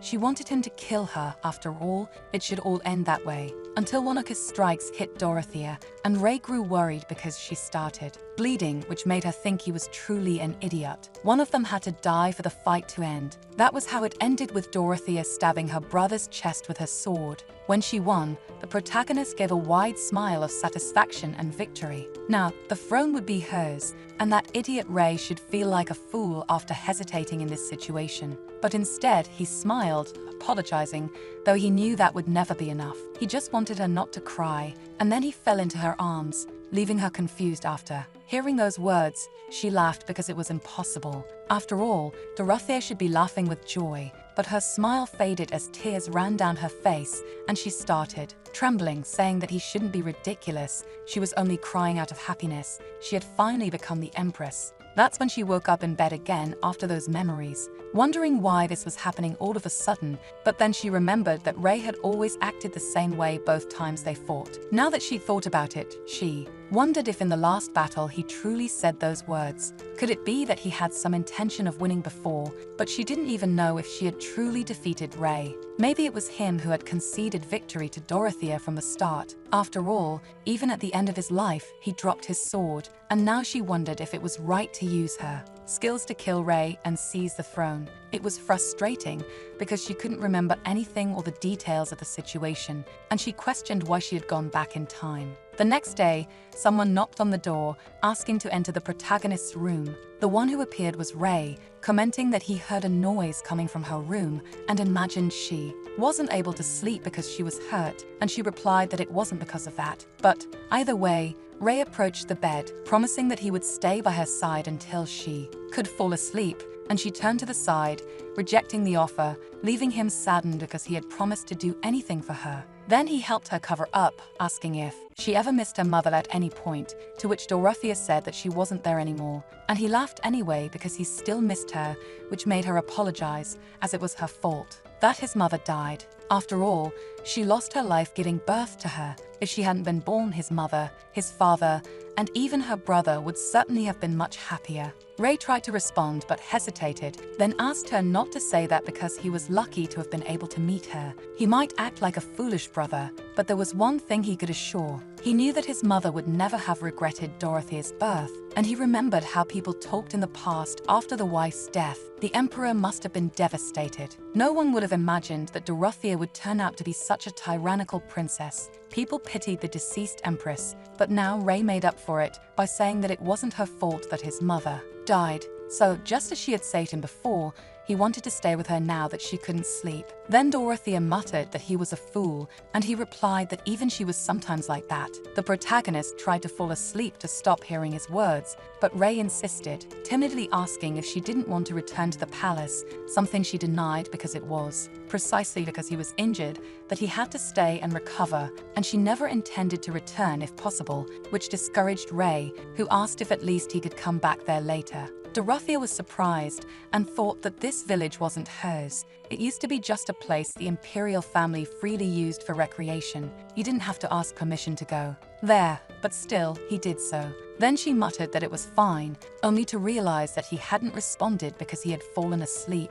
and Dorothea wondered what kind of person could. Being able to sleep in that position, she tried to wake him so he would go sleep in his own bed, but he got up and lay down on hers instead, so she sighed because she had no choice but to let him lie down because her arm was hurting, which made Ray smile, mumbling his sister's name, and she thought it was impressive that he could sleep so well even after having complicated her thoughts to this extent. If he hadn't died in the past, maybe they could have lived differently. If she had redeemed herself, perhaps her world could have changed a lot. The next day, when Clara appeared to wake Dorothea up for breakfast, she was surprised and smiled upon seeing them together, thinking that they must have grown closer again. When they woke up as promised, Ray started doing everything his sister ordered him to do. She told him to serve tea, and he did it. When Dorothea complained that it tasted bland, he apologized, saying he would make another one, and also brought blankets whenever she asked, which surprised her because she didn't expect that he would literally do everything she asked for. It was as if that crown prince had no dignity, so she told him to bring various quills, inks, and papers, and Ray quickly did so, and Dorothea responded that it was enough. She couldn't write because her hand was busy, so she asked him to write for her. She began at the top of the page with the name of the emperor, and in medium-sized letters, to write Chapter 1, the genealogy of the Millennia imperial family, continuing in small letters, stating that in the beginning, there was an emperor, Millennia, who controlled the spirits of light. In small letters, she continued that the Emperor Millennia was the spirit of light, and moving on to the second emperor, and the third one named Rad Millennia, which made Ray yawn, asking why she was suddenly writing about imperial studies, and she replied that it was because she liked studying, to which Ray thought it was strange. He was obviously helping Dorothea, but felt as if he was studying on his own, and she herself said that he could write alone next time because she was getting a sore throat from repeating. Even though Ray was complaining, Dorothea wanted to make him study. He couldn't pass episteme without memorizing imperial studies. That's when he stopped writing and asked if she had received his letters, and she agreed, which made him sigh in relief because, as he hadn't received any response, he thought they hadn't reached her and got worried that she might have been sad for not receiving even a single letter while living alone, but he didn't understand how she could have been sad about that, and Ray replied that it was sad to be alone when you were sick, but Dorothea commented that not necessarily, as she liked being alone, which was a lie. If there was someone who truly liked solitude, then that person probably had never really felt lonely. It should be someone who at least had a place to rest despite being alone, which is why she had to get used to being alone when no one loved her. After a moment, Ray said that whenever he thought about it, Dorothea always seemed like the older sister instead of the younger one. He himself never liked being alone, but even so, he asked why she hated him. If she could tell him, he wanted to try to fix things, and Dorothea wondered if he really could do that. She didn't like that he was so foolish and kind, didn't like that he was the only one who could see the spirit of light, hated that he received more than she did, and hated dying. In her past life, hated that everyone had forgotten all the painful memories she had, but Dorothea could never blame him for that, so she responded with another question, wanting to know why he gave up in the middle of the tournament, and he realized that she was talking about the competition, so he mentioned that he hadn't surrendered but was just worried about his sister, and Dorothea wondered if he would have said the same thing if she had asked that to her past self who had killed. She wondered what he saw that day when her sword pierced his body, if he was truly just worried about her, and Ray continued affirming that he was telling the truth. He never wanted to hurt her, so Dorothea said she didn't like that he was good, and that she was bad, but a fool like him could never understand that. In fact, it would only hurt him. In the end, she decided to change the subject and grew tired of Chapter 1. They could start the second chapter the next day, even though Ray could only think that she had called him a fool. So he said that next time he would definitely place among the top 50 at the academy because that would prove that he wasn't a fool, but Dorothea thought that was impossible because not even in his past life had he achieved such a feat. Still, he held out his pinky finger to make a promise to her, explaining that linking fingers made a promise. This time, he would show her that he could really do it, which made Dorothea sigh and clasp a finger around his as well, agreeing with his words. Meanwhile, Jonathan yelled at Ethan because he hadn't told him earlier that Dorothea was the princess. Even though Ethan hadn't had the opportunity to say it before, he could have warned him. After the fall, it seemed like he was ignoring him on purpose. Ethan replied that he was busy picking up his things when they fell to the ground at that time, smiling in a way that irritated Jonathan even more, yelling that he was as vulgar as his mother, nothing but a mistake. But his mother interrupted, telling him to stop and asking what he was doing. It was a shame that Jonathan couldn't take good care of his younger brother, and she said that he should contact his friends to cancel the plans to organize a welcome party. Right away as punishment, she hugged Ethan, who cried, asking if his mother really thought he was a mistake, and she denied it immediately, telling him not to pay attention to what Jonathan was saying.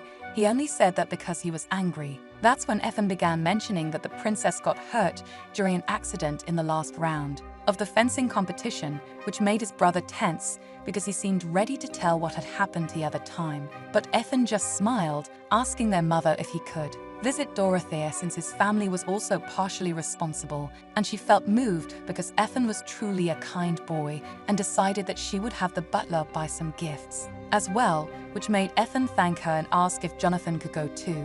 Although he stammered that he didn't want to, their mother insisted that greeting the princess was the polite thing to do, and Ethan added that his brother didn't seem comfortable, so he could do it alone. Not that he had any intention of bringing him along anyway, he hadn't even thought about it. From the beginning, a mistake like Jonathan should never be seen by Dorothea. Meanwhile, Clara was working to make a portion of soup, thinking that it would be a good idea to cook for Dorothea, who was injured, feeling proud of herself, but realizing that something might still be missing from the soup's flavor. She wanted to ask someone's opinion, but all the other servants seemed very busy, and that's when she saw Stephen and shouted for him to wait a moment, showing him that she had made some soup for the princess and wanted his opinion. But since he only drank and stayed silent, the maid grew worried, thinking she would have to make everything again, but he said it was delicious, which made Clara very happy, giving him a small punch on the chest because she thought it was bad after he stayed quiet for so long, but the little punch made him spill the soup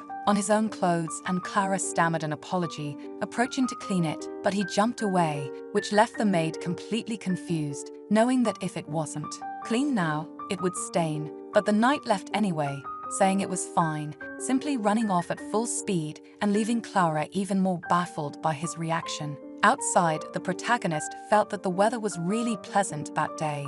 Ethan had said he would visit her at the hospital, and soon he appeared, apologizing for taking so long to find her. He was so worried, wondering if her injury would interfere with the fencing training she liked, that he got overly agitated, so Dorothea explained that her arm wasn't broken, just cracked. They said it wouldn't make much difference once it was fully healed. That's when Ethan mentioned that it was a little cold, something she agreed with, but thought it was nice to get some fresh air. Even so, Ethan remained worried because she wasn't completely healed yet, so she should be careful. The two looked at each other, and Dorothea felt the scent of flowers that was always there, thanking him, to which he replied that it was fine because he couldn't come to the hospital empty-handed and had prepared a small gift, which left her a little surprised because he didn't need to do that, but he insisted because it was an accident that happened at an event organized by his family. The least he could do was bring a gift and wanted to know if there was anything he could help with. She just thanked him, accepting the handkerchief with the sword, feeling a bit surprised. And Ethan commented on how he knew that she hadn't liked his gift before, so he hoped she would like it this time. And Dorothea thanked him because she loved the handkerchief, thinking that usually handkerchiefs were embroidered with flowers or birds. A sword was something unique. She had a handkerchief like this in her past life and wanted to know how he managed to get such a handkerchief so easily. Then he replied that it seemed like she liked swords, so he asked them to make one especially for her. That's why he wanted to give it as a gift, and also wanted to ask for a favor because there was something he always wanted to do. He wanted to write on her cast. Dorothea thought that close friends usually wrote jokes or mean comments, and she wondered if that's what boys like Ray and Ethan normally did. So she agreed because it didn't seem like a big deal. At that, he thanked her and asked her to wait a moment. Then the two returned home, and Ethan quickly took advantage of the opportunity to use the ink and write on Dorothea's cast, narrating that the most beautiful pearls are born from old wounds.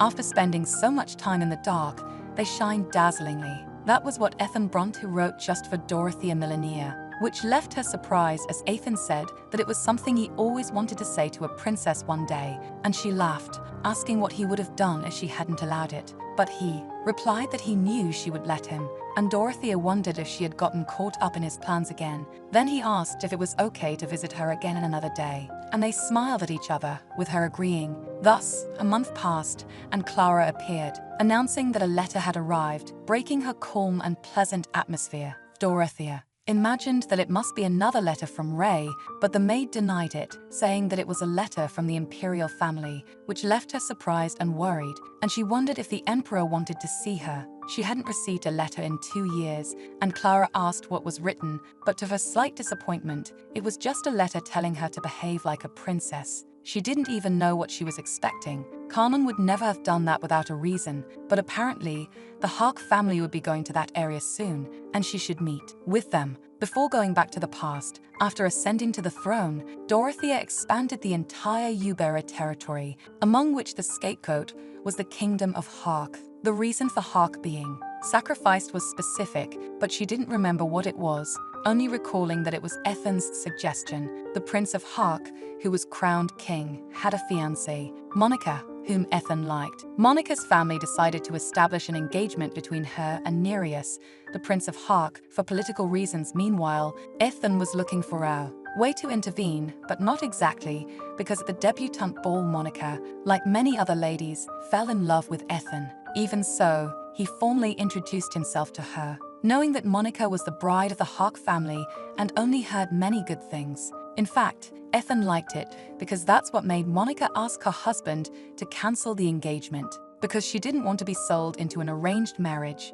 In the end, she announced the breakup, and even if Ethan hadn't interfered, she didn't want a marriage without love. And furious, Nereus blamed Ethan for everything. After that, every time he saw Ethan, he approached as if he would kill him, invite him, ignored him, and intimidated him. Nereus accused him of coveting another man's woman as if she was something vulgar, and he replied that even so, Monica loved him, telling him to stop blaming others for not knowing how to treat his own fiancée to keep her by his side. He laughed because Hark's future seemed truly bleak, frustrating Nereus, who threatened to make him regret those foolish words he had just spat out. After that, he attacked the empire as soon as he ascended the throne, and his first target was the Sarician region, where the Bront family resided. That's how Dorothea joined the war and stopped him alongside Ethan. But now, it seemed that Nereus was truly coming here. If she remembered correctly, he ignored Ethan from the start and sarcastically spread false rumors.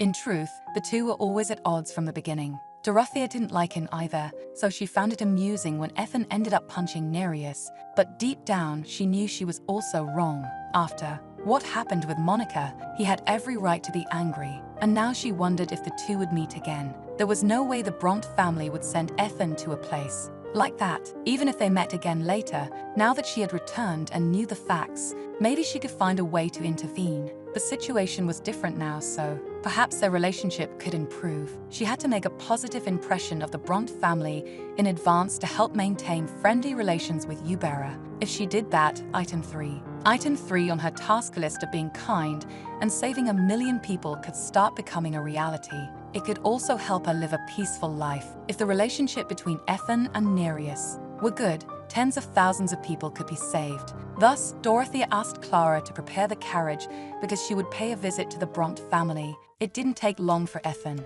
to welcome her warmly into his home, helping her sit down and offering tea and sweets to eat, making her think that he seemed fine this time, and she asked if he had heard about the visit from the people of Hark. Ethan nodded because his father had told him, and he mentioned hearing that she would be the one welcoming the royalty of Hark. Dorothea agreed that she would just greet them as the princess of the empire, and she wondered where the Ethan from the past had gone. Maybe he was hiding that side, behind everything, until he said that he also wanted to greet them with her, making her choke on her tea. Ethan commented that his parents still didn't feel comfortable with that. To be honest, he thought they could stay together until the banquet, which left Dorothea confused because he rarely showed his face in public like that.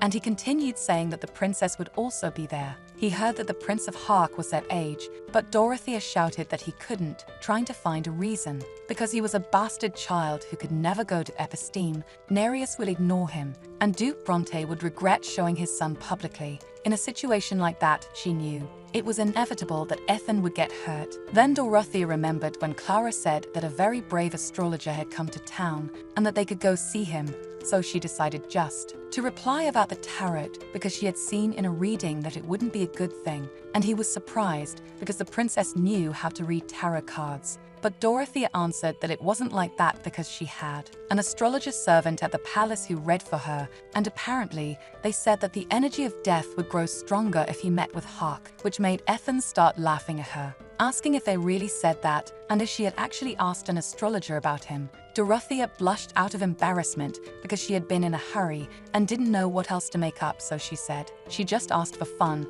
but after hearing that, she felt uneasy. And he asked what else she wanted to know about him and if she was sure she had read that tarot correctly. She nodded that she had, so Ethan ended up agreeing to leave it aside if she really had seen the cards. Even though he didn't believe in tarot, he would trust Dorothea, and she thanked him for that. But in return, Ethan wanted her to listen to what he had to say too, asking that on the day she officially debuted in society, he would like to have the honor of accompanying her. Before returning, Dorothea didn't have a partner to escort her. The position of being the princess's partner, offered by the imperial family, was like a punishment. No one wanted to be her escort. Finally, due to Ray's request to his close friend, she had Theon as her companion. He couldn't refuse a friend's request, much less an imperial order. But like everyone else, he didn't really want to dance with her. Still, from that moment, she fell in love with him. The moment she started having feelings for him was also the beginning of her misfortunes,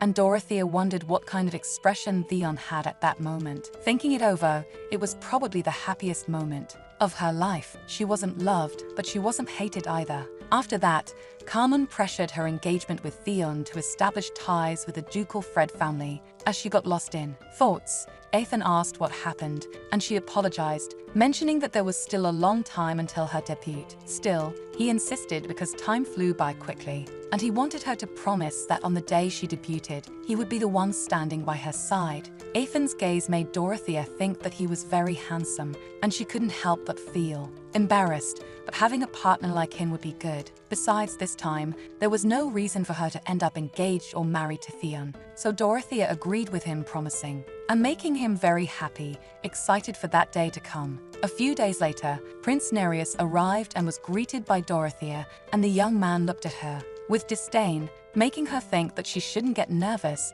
She had to keep an open mind, but she needed to maintain a good relationship with Hark, and he interrupted her, saying that her face was quite decent, which surprised her, and she almost got angry because he was truly an arrogant boy, and she wondered if this idiot wanted to have a short life. One of the attendants reminded him that he was speaking to the princess of the empire, and Nereus mocked her because she couldn't even handle spirits like he could, and Dorothea realized that he had the spirit of water. It was the power inherited by the Hark family, and Pons, Millionaire, and Fred, in their long history, had their ties with spirits weakened, unlike the royal family of Hark, which still maintained strong bonds with the spirits. This was Nereus's greatest source of arrogance in front of the empire. Dorothea replied that she indeed couldn't handle spirits, but Hark was our small kingdom, and the status of an imperial princess was equal to that of the king of a small kingdom. Even without spirits, she could put an end to this and turn Hark into a joke,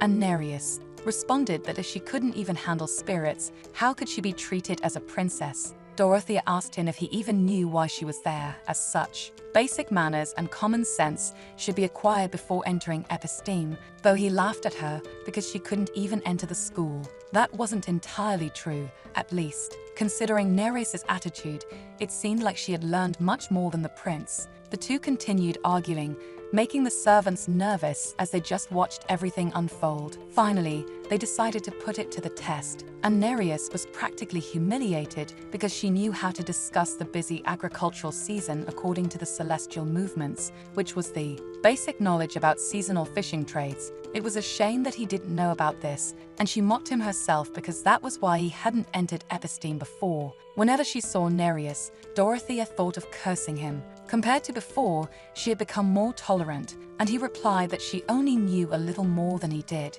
If she thought episteme was a place where you could enter just by knowing a few things, she was wrong, as it was a place to learn both literary and martial arts. So Dorothea said he should be able to wield a sword, which made him question if she was challenging him. In fact, he was more confident in his swordsmanship than in his knowledge, and she agreed that he could prove it by giving an example and winning, which enraged Nereus because he was recognized as a great swordsman in Hark, and she couldn't beat him twice. This would be Dorothea's first duel after removing the cast. She couldn't believe she couldn't avoid this. It was ridiculous that he had tried to defeat her with such a mediocre skill, which only infuriated him further and made him use his water spirits to attack her, laughing because someone who couldn't even handle spirits dared to feel superior to him. This made all the servants worried about Dorothea because she couldn't breathe inside the water while Nereus continued speaking ill of her, but she didn't need them to be strong. She quickly escaped Nereus's water power with her sword, shocking him because she cut through with the blade.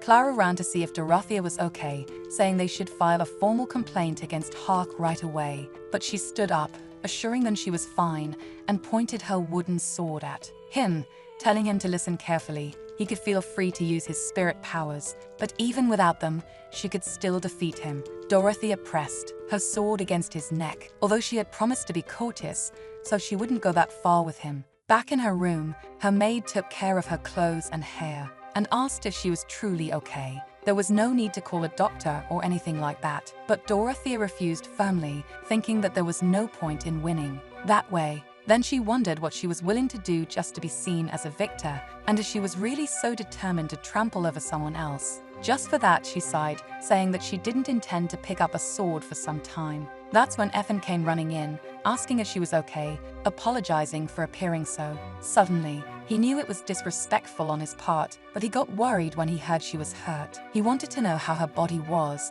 to which the protagonist replied that there was no need to worry, there were no injuries. She was only attacked by a water spirit, thinking that even if she defeated Nereus, since he had a spirit, he would soon inherit the throne. On the other hand, she couldn't go back to being like she was before when no one sought her out. But Ethan insisted, because Dorothea was hurt. This had happened before. She always said she was fine, but her face reflected the opposite, and Dorothea wondered if she was really making such an expression. Then he changed the subject, asking if she would like to see him play violin, and even though it was sudden, it wasn't something that displeased her. He got excited, asking if he could do it now, because perhaps she would be impressed by listening to it. In the end, a little later, there he was, leaving her a bit impressed, and even Stephen and Clara clapped because he was a music genius, making him embarrassed by the compliments. To think that someone so young could play something so professional, what should be expected from the golden-eyed angel of society? And Ethan said he would still have to play many more pieces than just now. That's when someone knocked on the door, calling for the protagonist, and she was startled upon recognizing Nereus's voice. Ethan's expression immediately turned serious. He asked if that was the person who attacked her, and Dorothea stood up, telling him to hide now. Thinking she couldn't let the two of them meet, she dragged him to hide behind the curtains and gestured for him to keep quiet. Then she pulled Stephen to stand in front of the curtains too, while Clara tried to intimidate the prince at the door. But he just pushed her aside to enter because he was there to speak to Dorothea. He immediately noticed that she wasn't hurt, but wanted to apologize for what happened earlier. It was because he used too much power on an ordinary person who didn't know how to use spirit powers, and the protagonist realized that until the end, he didn't intend to let go of his pride. But she replied that it was fine because, as he could see, she wasn't injured, and if he was finished talking, he could leave now. To which Nereus continued, saying that his father asked him to personally invite her to dinner as a form of apology. Duke Bronte would also be present, and she grew concerned because she didn't want to go, but she couldn't avoid it since it was an invitation from the king, so Dorothea asked Clara to prepare her things. That's when the prince asked if she was the one playing the violin, and she grew irritated because he could only be annoying and say things at the most inopportune moments. She replied that she didn't know how to play, which seemed strange because the prince thought he had heard it, but she insisted that he must have been hearing things. Clara urged Nereus to leave because the King of Hark should be waiting, and Dorothea asked him to follow, but Nereus wanted to know why. Her escort knight wasn't going with her, to which she replied that Stephen would come later, and he nervously agreed. When everyone left, he sighed in relief, just as Ethan came out from behind the curtains, commenting that the princess was truly beautiful. Later, during dinner, Nereus's father mentioned that Nereus had threatened the princess, laughing as he apologized, saying that he was just a child who dealt with smart people on a daily basis. He hoped the princess could understand. If she knew how to handle spirits, it would be easier to understand, and he laughed again, while Dorothea only nodded indifferently, thinking that Nereus was just immature. The king then commented that she looked more and more like the empress, who passed away when she was born, and she remembered that she had seen a portrait of her before, her lips, pink eyes, and dark hair. Her mother's family was the Fred family, which was why she looked a little like Theon. For no particular reason, she had always liked the person in the portrait and thanked the king for his words, who continued speaking about how her health had completely recovered, and asked if the emperor hadn't mentioned anything about it. She hesitated, thinking it was true, but even so, she didn't intend to leave. She replied only that life in that place was better, more comfortable, and the next day, she thought that the next time, even if it was a letter from Carmen, she would refuse. It didn't do anything but cause her problems. So Dorothea asked if any letters had arrived that month, and Clara said that none came this time. It had been 2 months without news. Maybe the messenger had died on the way, a comment from Dorothea that made the maid a bit tense, because it certainly shouldn't be a big deal. That's when they shouted for the princess, dragging the red-haired boy who had invaded the palace again, and the boy complained because the princess herself had said that she didn't mind receiving visitors. Dorothea approached, asking what was going on, and the servant replied that the brat didn't know his place and kept trying to see her. But the boy complained because Dorothea herself had made a promise to him last time, and she remembered that she had told him that when the time came for him to sell his life for 10 coins, he could come to her, and he knelt down, throwing a sack of potatoes on the ground, declaring that he would give everything as long as she could help him. Later, they left by carriage, and the boy explained that his father had an outstanding debt, and they couldn't pay it. Because of that, they wanted to take him and his brother to work in the mine, but that place was cruel and dangerous. His brother would end up dying in a place like that, and Dorothea wondered if that mine wasn't connected to Count Duncan. To think that he was making young children work in the mines was absurd, children who had no money or power to oppose his will. The protagonist agreed to help him, but it wouldn't involve his father, only his brother. That would be her condition to help him. Later, Dorothea impressed the Count with a chest full of gold bars, which left him confused, and she explained that it was regarding the debt of a family living in the village. He realized she was referring to the man who initially borrowed 500 blancs with interest. The total debt was 3,000 blancs, which was more than enough to pay it. He should use the rest to pay off the children's debts in the mine, suggesting that in the future, she didn't want to see children being taken to work in such a place. The Count felt pleased because he was in front of a girl who didn't know anything about the world and thanked her for being so innocent and kind. It was truly a touching gesture. Dorothea almost laughed at him, thinking that she was that naive. However, the Count said that this wasn't a matter for a princess to be involved in, and she agreed, as she wasn't giving an order, just expressing her wishes regarding the situation. She knew perfectly well how things worked in that place, but before returning, Dorothea remembered that she was harshly criticized for enacting a law that prohibited children under 14 from working. Everyone argued about whom they should hire for such jobs, as no one else could do certain things besides the children. They wouldn't like losing their jobs. They could eat and live thanks to the money they earned. They were being harmed by a princess who didn't even understand the world, and they claimed it was all the military's fault. No matter how much money they had, they couldn't save everyone, even though Dorothea knew that better than anyone. Now that she was not the empress, her words carried no weight. She was aware that she didn't know much about the situation, but she would make sure that she would change that. But doing things like this was part of what was on her list. During her trip with the red-haired boy, he was shocked because Dorothea intended to enter and discuss it in person. She did so wearing clothes that made her look poor, just like Stephen, justifying that she didn't think the boy's father would let him go. No one ever knew what could happen, and he couldn't forget that he had a very reliable knight by his side. The boy agreed, as long as no matter what happened, he was allowed to take care of it. So the two entered the place where the children were working in the mine, and Dorothea realized that it wasn't just a poor neighborhood, where the children even fought frequently. Now she could understand why that red-haired boy spoke in such a unique way, and everyone kept their eyes on the group as they entered, which confused the protagonist. But he explained that it was because she and Stephen looked like nobles, and he asked them to just ignore them and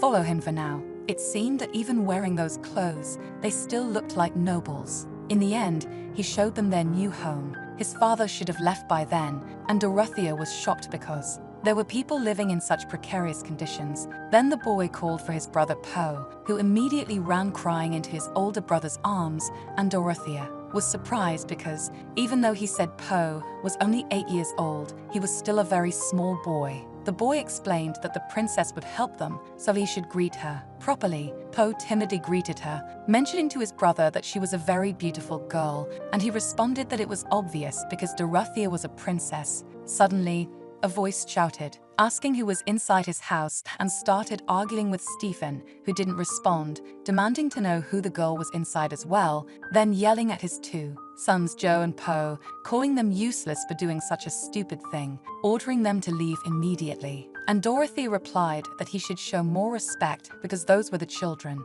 He had sold himself, offending him as a degenerate because now those two boys wouldn't go to the mines but would go with her. He shouted back because Count Duncan said he needed the brats and she didn't know what she was doing by taking the children away like this. To that, Dorothea told him to stop yelling and pulled Joe by the hand, saying he didn't deserve his own children, and she led them away from the house. Their father yelled angrily, promising that he wouldn't let it go, but Stephen held him back as the children left. Later, Poe was very happy wearing new clothes and looking like a rich child, and Joe hugged him, laughing and saying he looked like a prince. Dorothea then asked if they really liked the clothes she bought, and the two thanked her for her thoughtfulness, and she reminded him not to forget their earlier conversation. Now that she paid the debt instead of repaying her, they would have to work for her. After a moment of tension, Joe agreed, asking what she wanted them to do. The protagonist explained that very day, there was something to be done, and she asked them to follow her.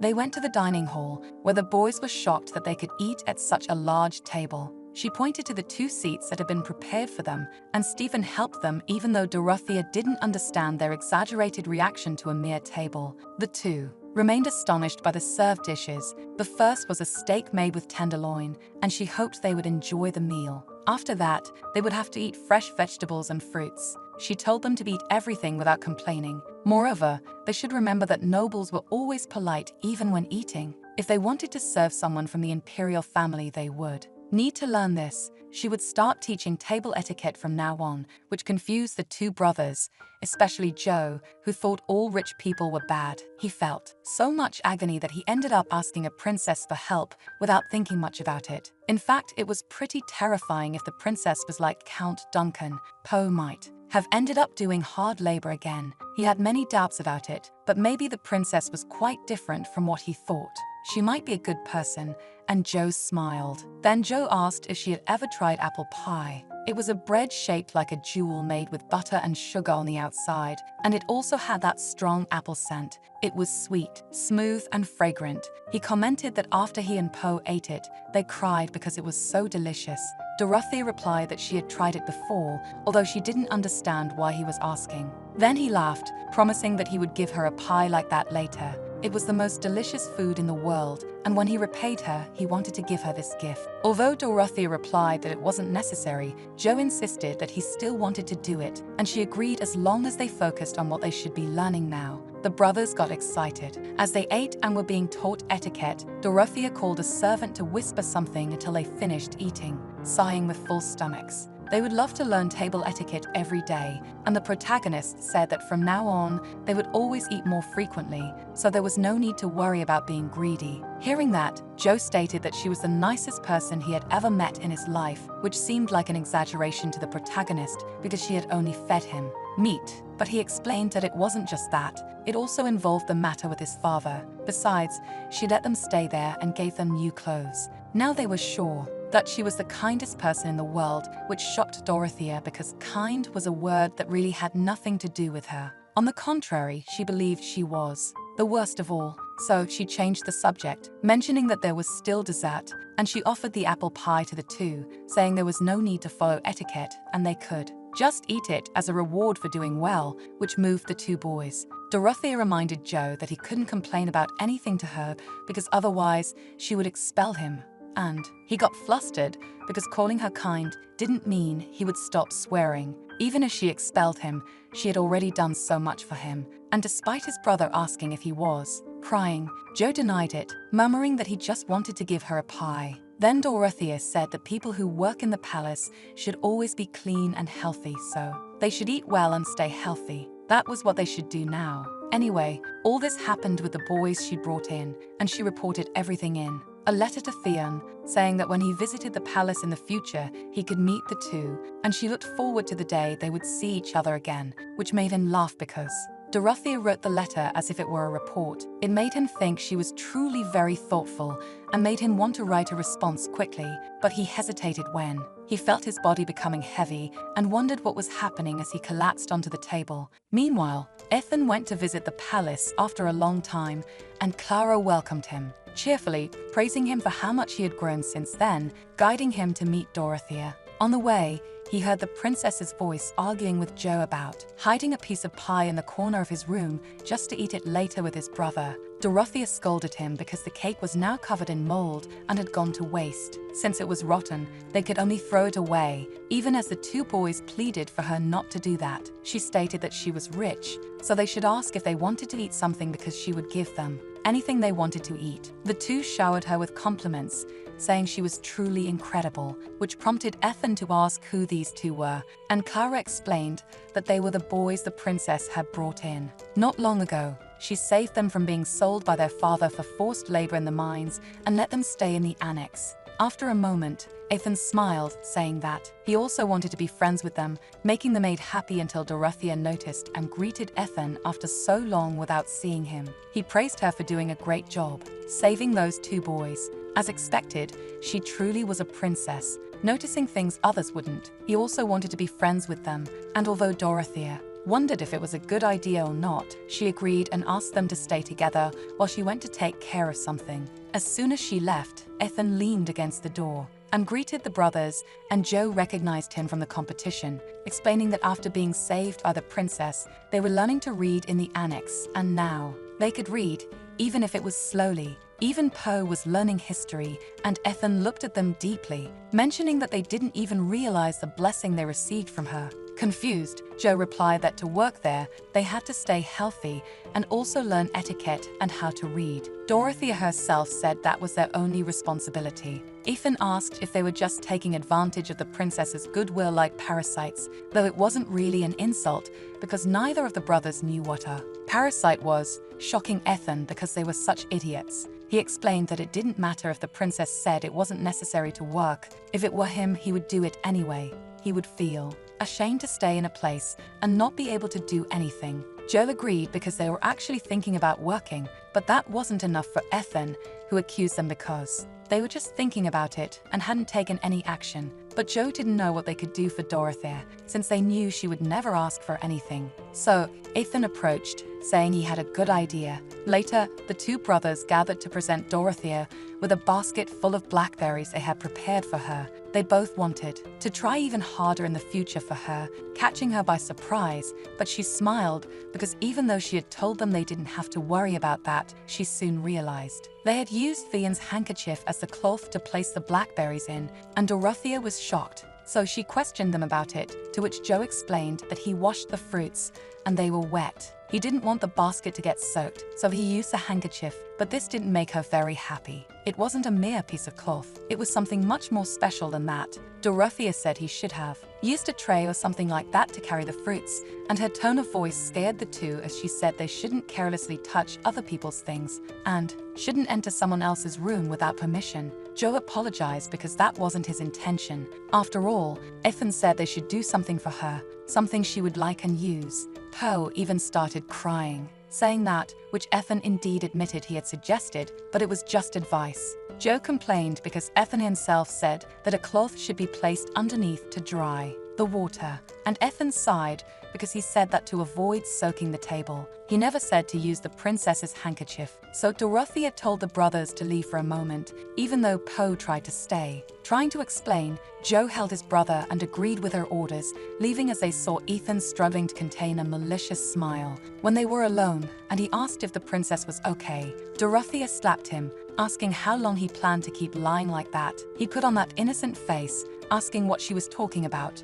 but the protagonist felt like a fool for only realizing it now, because both he and she were still the same as before, and she wondered if she really thought she could change Ethan. It was such an arrogant idea. She couldn't even pull herself together properly before the return. He had appeared in society like a comet and had a habit of letting things fall. That was how young noble ladies would bow before him, and he enjoyed the sense of superiority when he saw people with their heads down, pretending to be kind. And while the ladies were delighted after helping Ethan, he would only laugh, twisting the story that those who stole others' belongings could never be considered true nobles. He was a cunning man who insulted the nobility. Ethan's pastime pleased Dorothea. She was the first person to discover it, and that was the beginning of his sins. A new start where their evil sides fit together perfectly. A tyrant who ascended to the throne through betrayal and her right hand. Two evils that met by chance didn't take long to take root and start to bloom.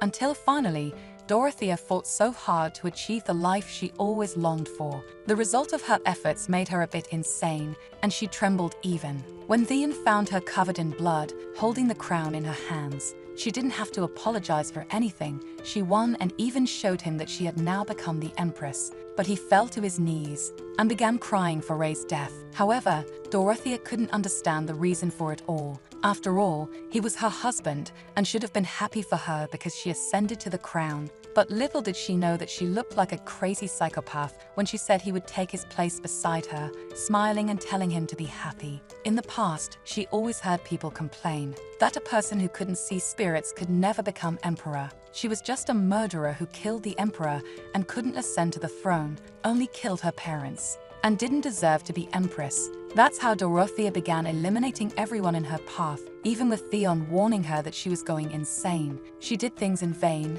and none of it should have ended that way. However, she laughed at that statement, asking what exactly she should do then, being ready to take whatever decision he suggested, but he revolted against her. These were memories that made Dorothea wake up even now from nightmares in her current life. She felt like it was getting worse and worse and remembered how, in the past, Ethan had always stayed by her side, even when she wondered if she was overreacting by killing the nobles who were never loyal. He replied that it was just the right decision because people were blinded by old traditions. After that day, not even Theon looked at her anymore. It was certain that he must have hated her, but despite all that, when she thought of him, it was as if there was nothing else in the world for Dorothea. Still, Ethan swore loyalty to always serve her, even as she responded that she didn't want any consolation of that kind. She turned away but stopped when she heard that Theon had sent a letter to Julia. Months had passed, but Dorothea could still remember that he had a content expression when he read Julia's words.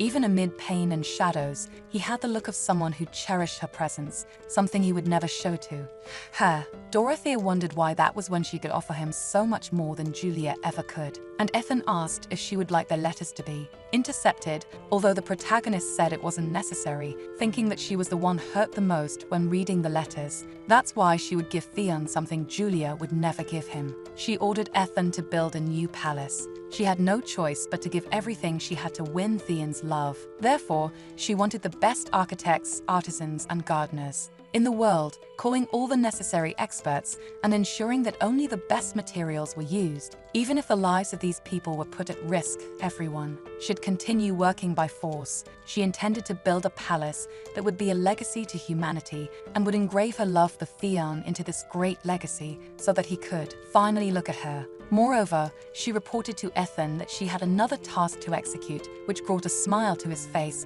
because he knew exactly how cruel it would be. During the noble balls, everyone always praised the protagonist who managed to rule and conquer the entire world, calling her a true blessing. But whenever even one of these people mentioned Ray's name and suggested things would be different, Dorothea had no mercy for their lives. She wouldn't allow them to speak of her brother and ordered that their bodies be given to wild dogs to feed on.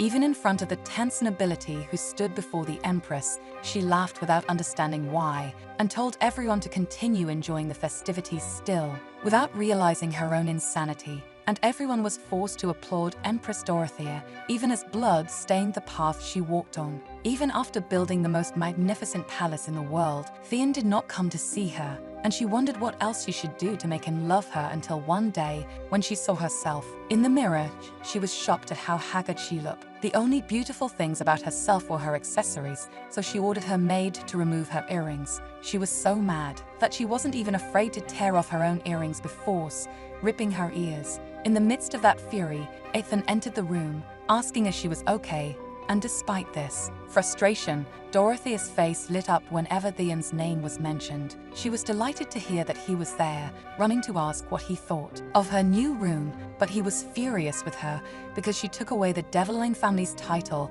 and banned them from entering. Dorothea grew nervous, realizing that he hadn't come to visit her of his own will, but only to protest against her decision because the Develines had been supporting the imperial family and the Grand Duchy for a long time. But suddenly, she decided to strip the innocent Develines of their title. Dorothea replied that there was no need to worry because he only needed to be well in the palace she built for him. However, he shouted back, asking how he could be well when she had no idea how much Julia meant to him. This made the Empress furious, and she slapped Theon, murmuring that he belonged to her, but even so, he could never understand how he could be looking at another woman. And then she realized that her hands were rotten and dirty, trembling as she realized she had just struck the one she loved. In response, Theon said he never promised to belong to her and left, running away from Dorothea, even as she begged and cried for him not to do so. After watching helplessly, Ethan held the Empress's arm, saying that if she chased after him,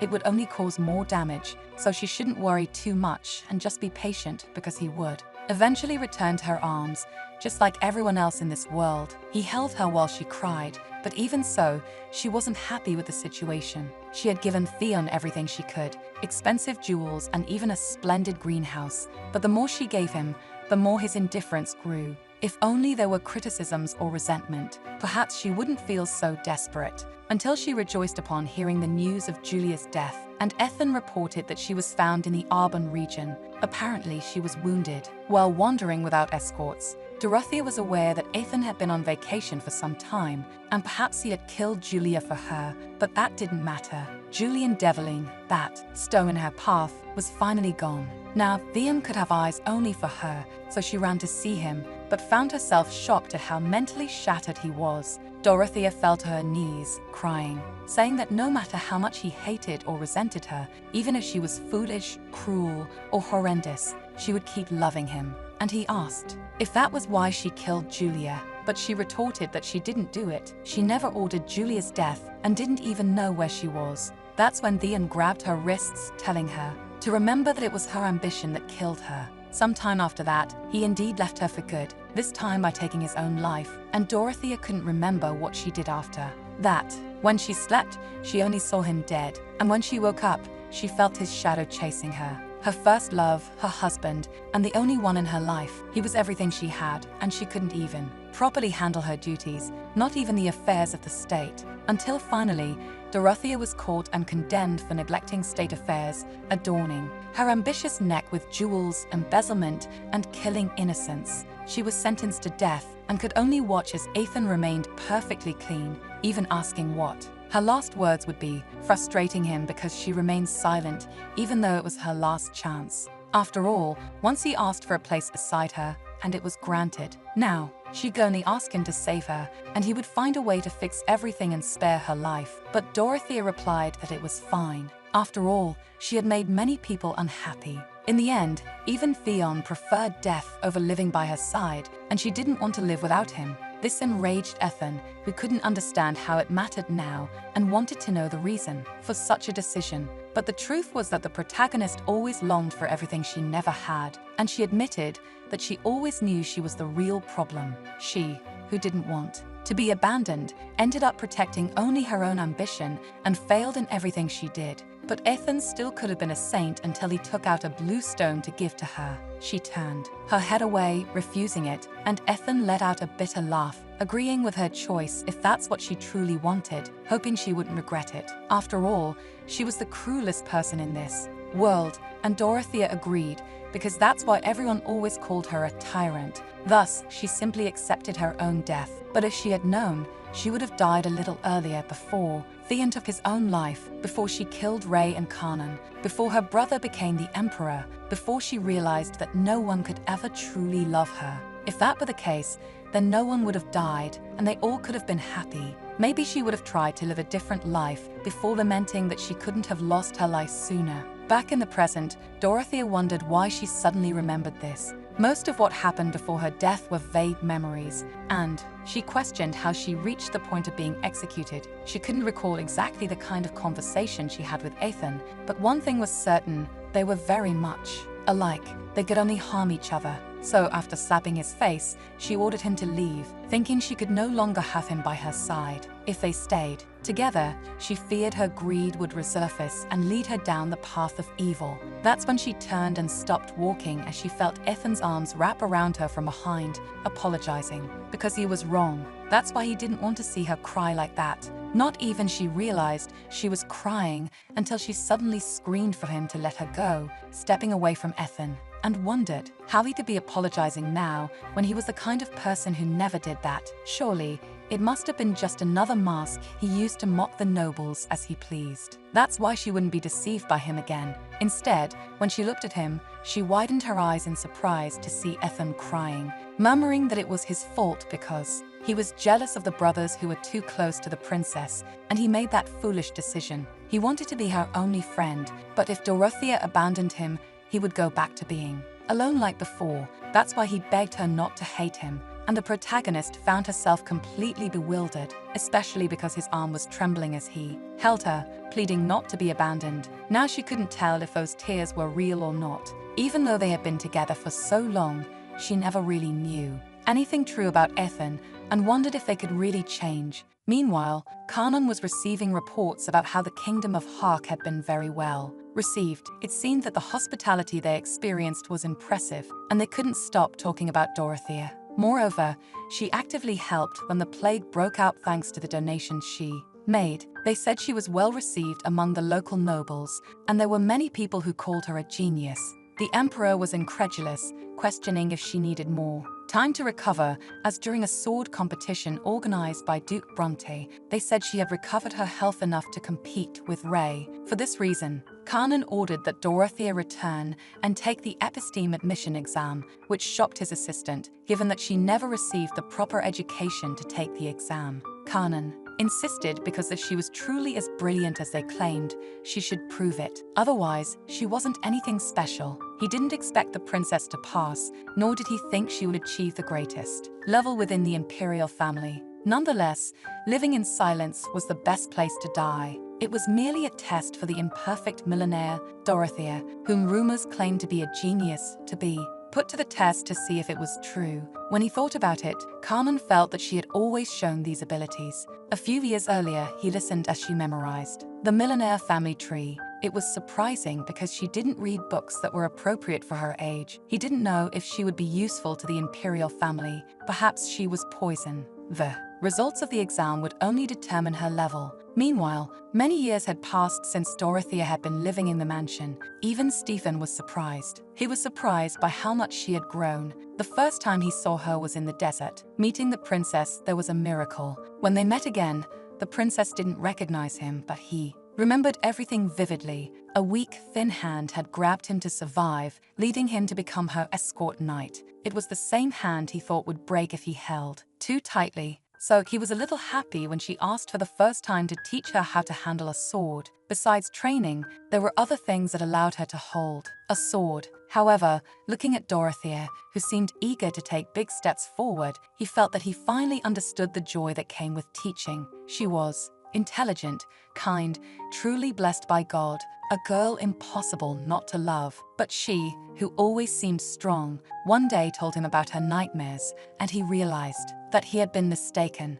Suddenly, she created a list of wishes to live a good life and took on a burden too heavy to bear. She wore a smiling face, but you could see the deep exhaustion behind it, destined not to be loved, as her birth had brought about her mother's death. Aliti, the former empress, died from severe blood loss while giving birth to Dorothea. The blood she shed poured like a storm onto the floor. They said the magnificent palace was filled with red, and it smelled of blood stronger than even a battlefield, and Emperor Kanan suffered greatly. The doctor barely managed to save the child's life, but it was said that the emperor slit that very man's throat. But that was a story that should end. A young girl didn't need to know how horrible it was, and Stephen wondered if Dorothea had heard about it from someone, which was why she felt so much guilt. It would be fine if at least he could say something to console the princess, but he feared he might be hurting her by saying unnecessary things. If only he were as sweet and eloquent as Clara, things would be different. His thoughts were interrupted by the presence of Joe, who fell to the floor in fright. A little later, Joe asked him what it was like to be a knight. After all, everyone thought it was amazing when he became one, and Joe invited him. If he could wield a big, expensive sword, no one would dare attack him. However, he wasn't a noble, so he couldn't be a knight.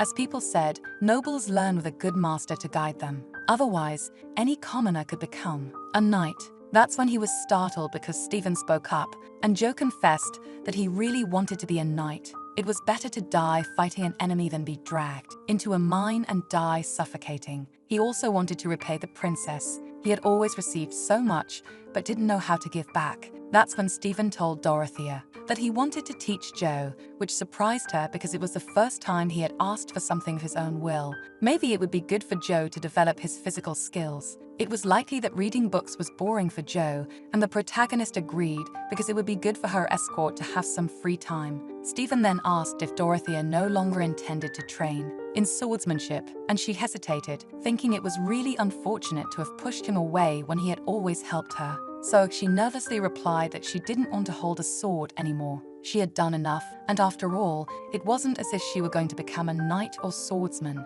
Being Dorothea Millionaire, learning fencing was dangerous, so Stephen asked if she had stopped liking it. But deep down, the princess enjoyed fencing. Wielding a sword made her feel alive. Within her, the desire to compete emerged, the will to win something. All these were feelings that Dorothea should never have. She replied that she didn't like fencing anymore, so she asked him to teach Joe and no longer teach her, leaving him behind. As she exited the room, even as Stephen continued to reflect a bit on the princess's words, I noticed that many people who watch our content aren't subscribed to the channel. I need your support to keep making those videos, so if you could help by subscribing, I'd be really grateful.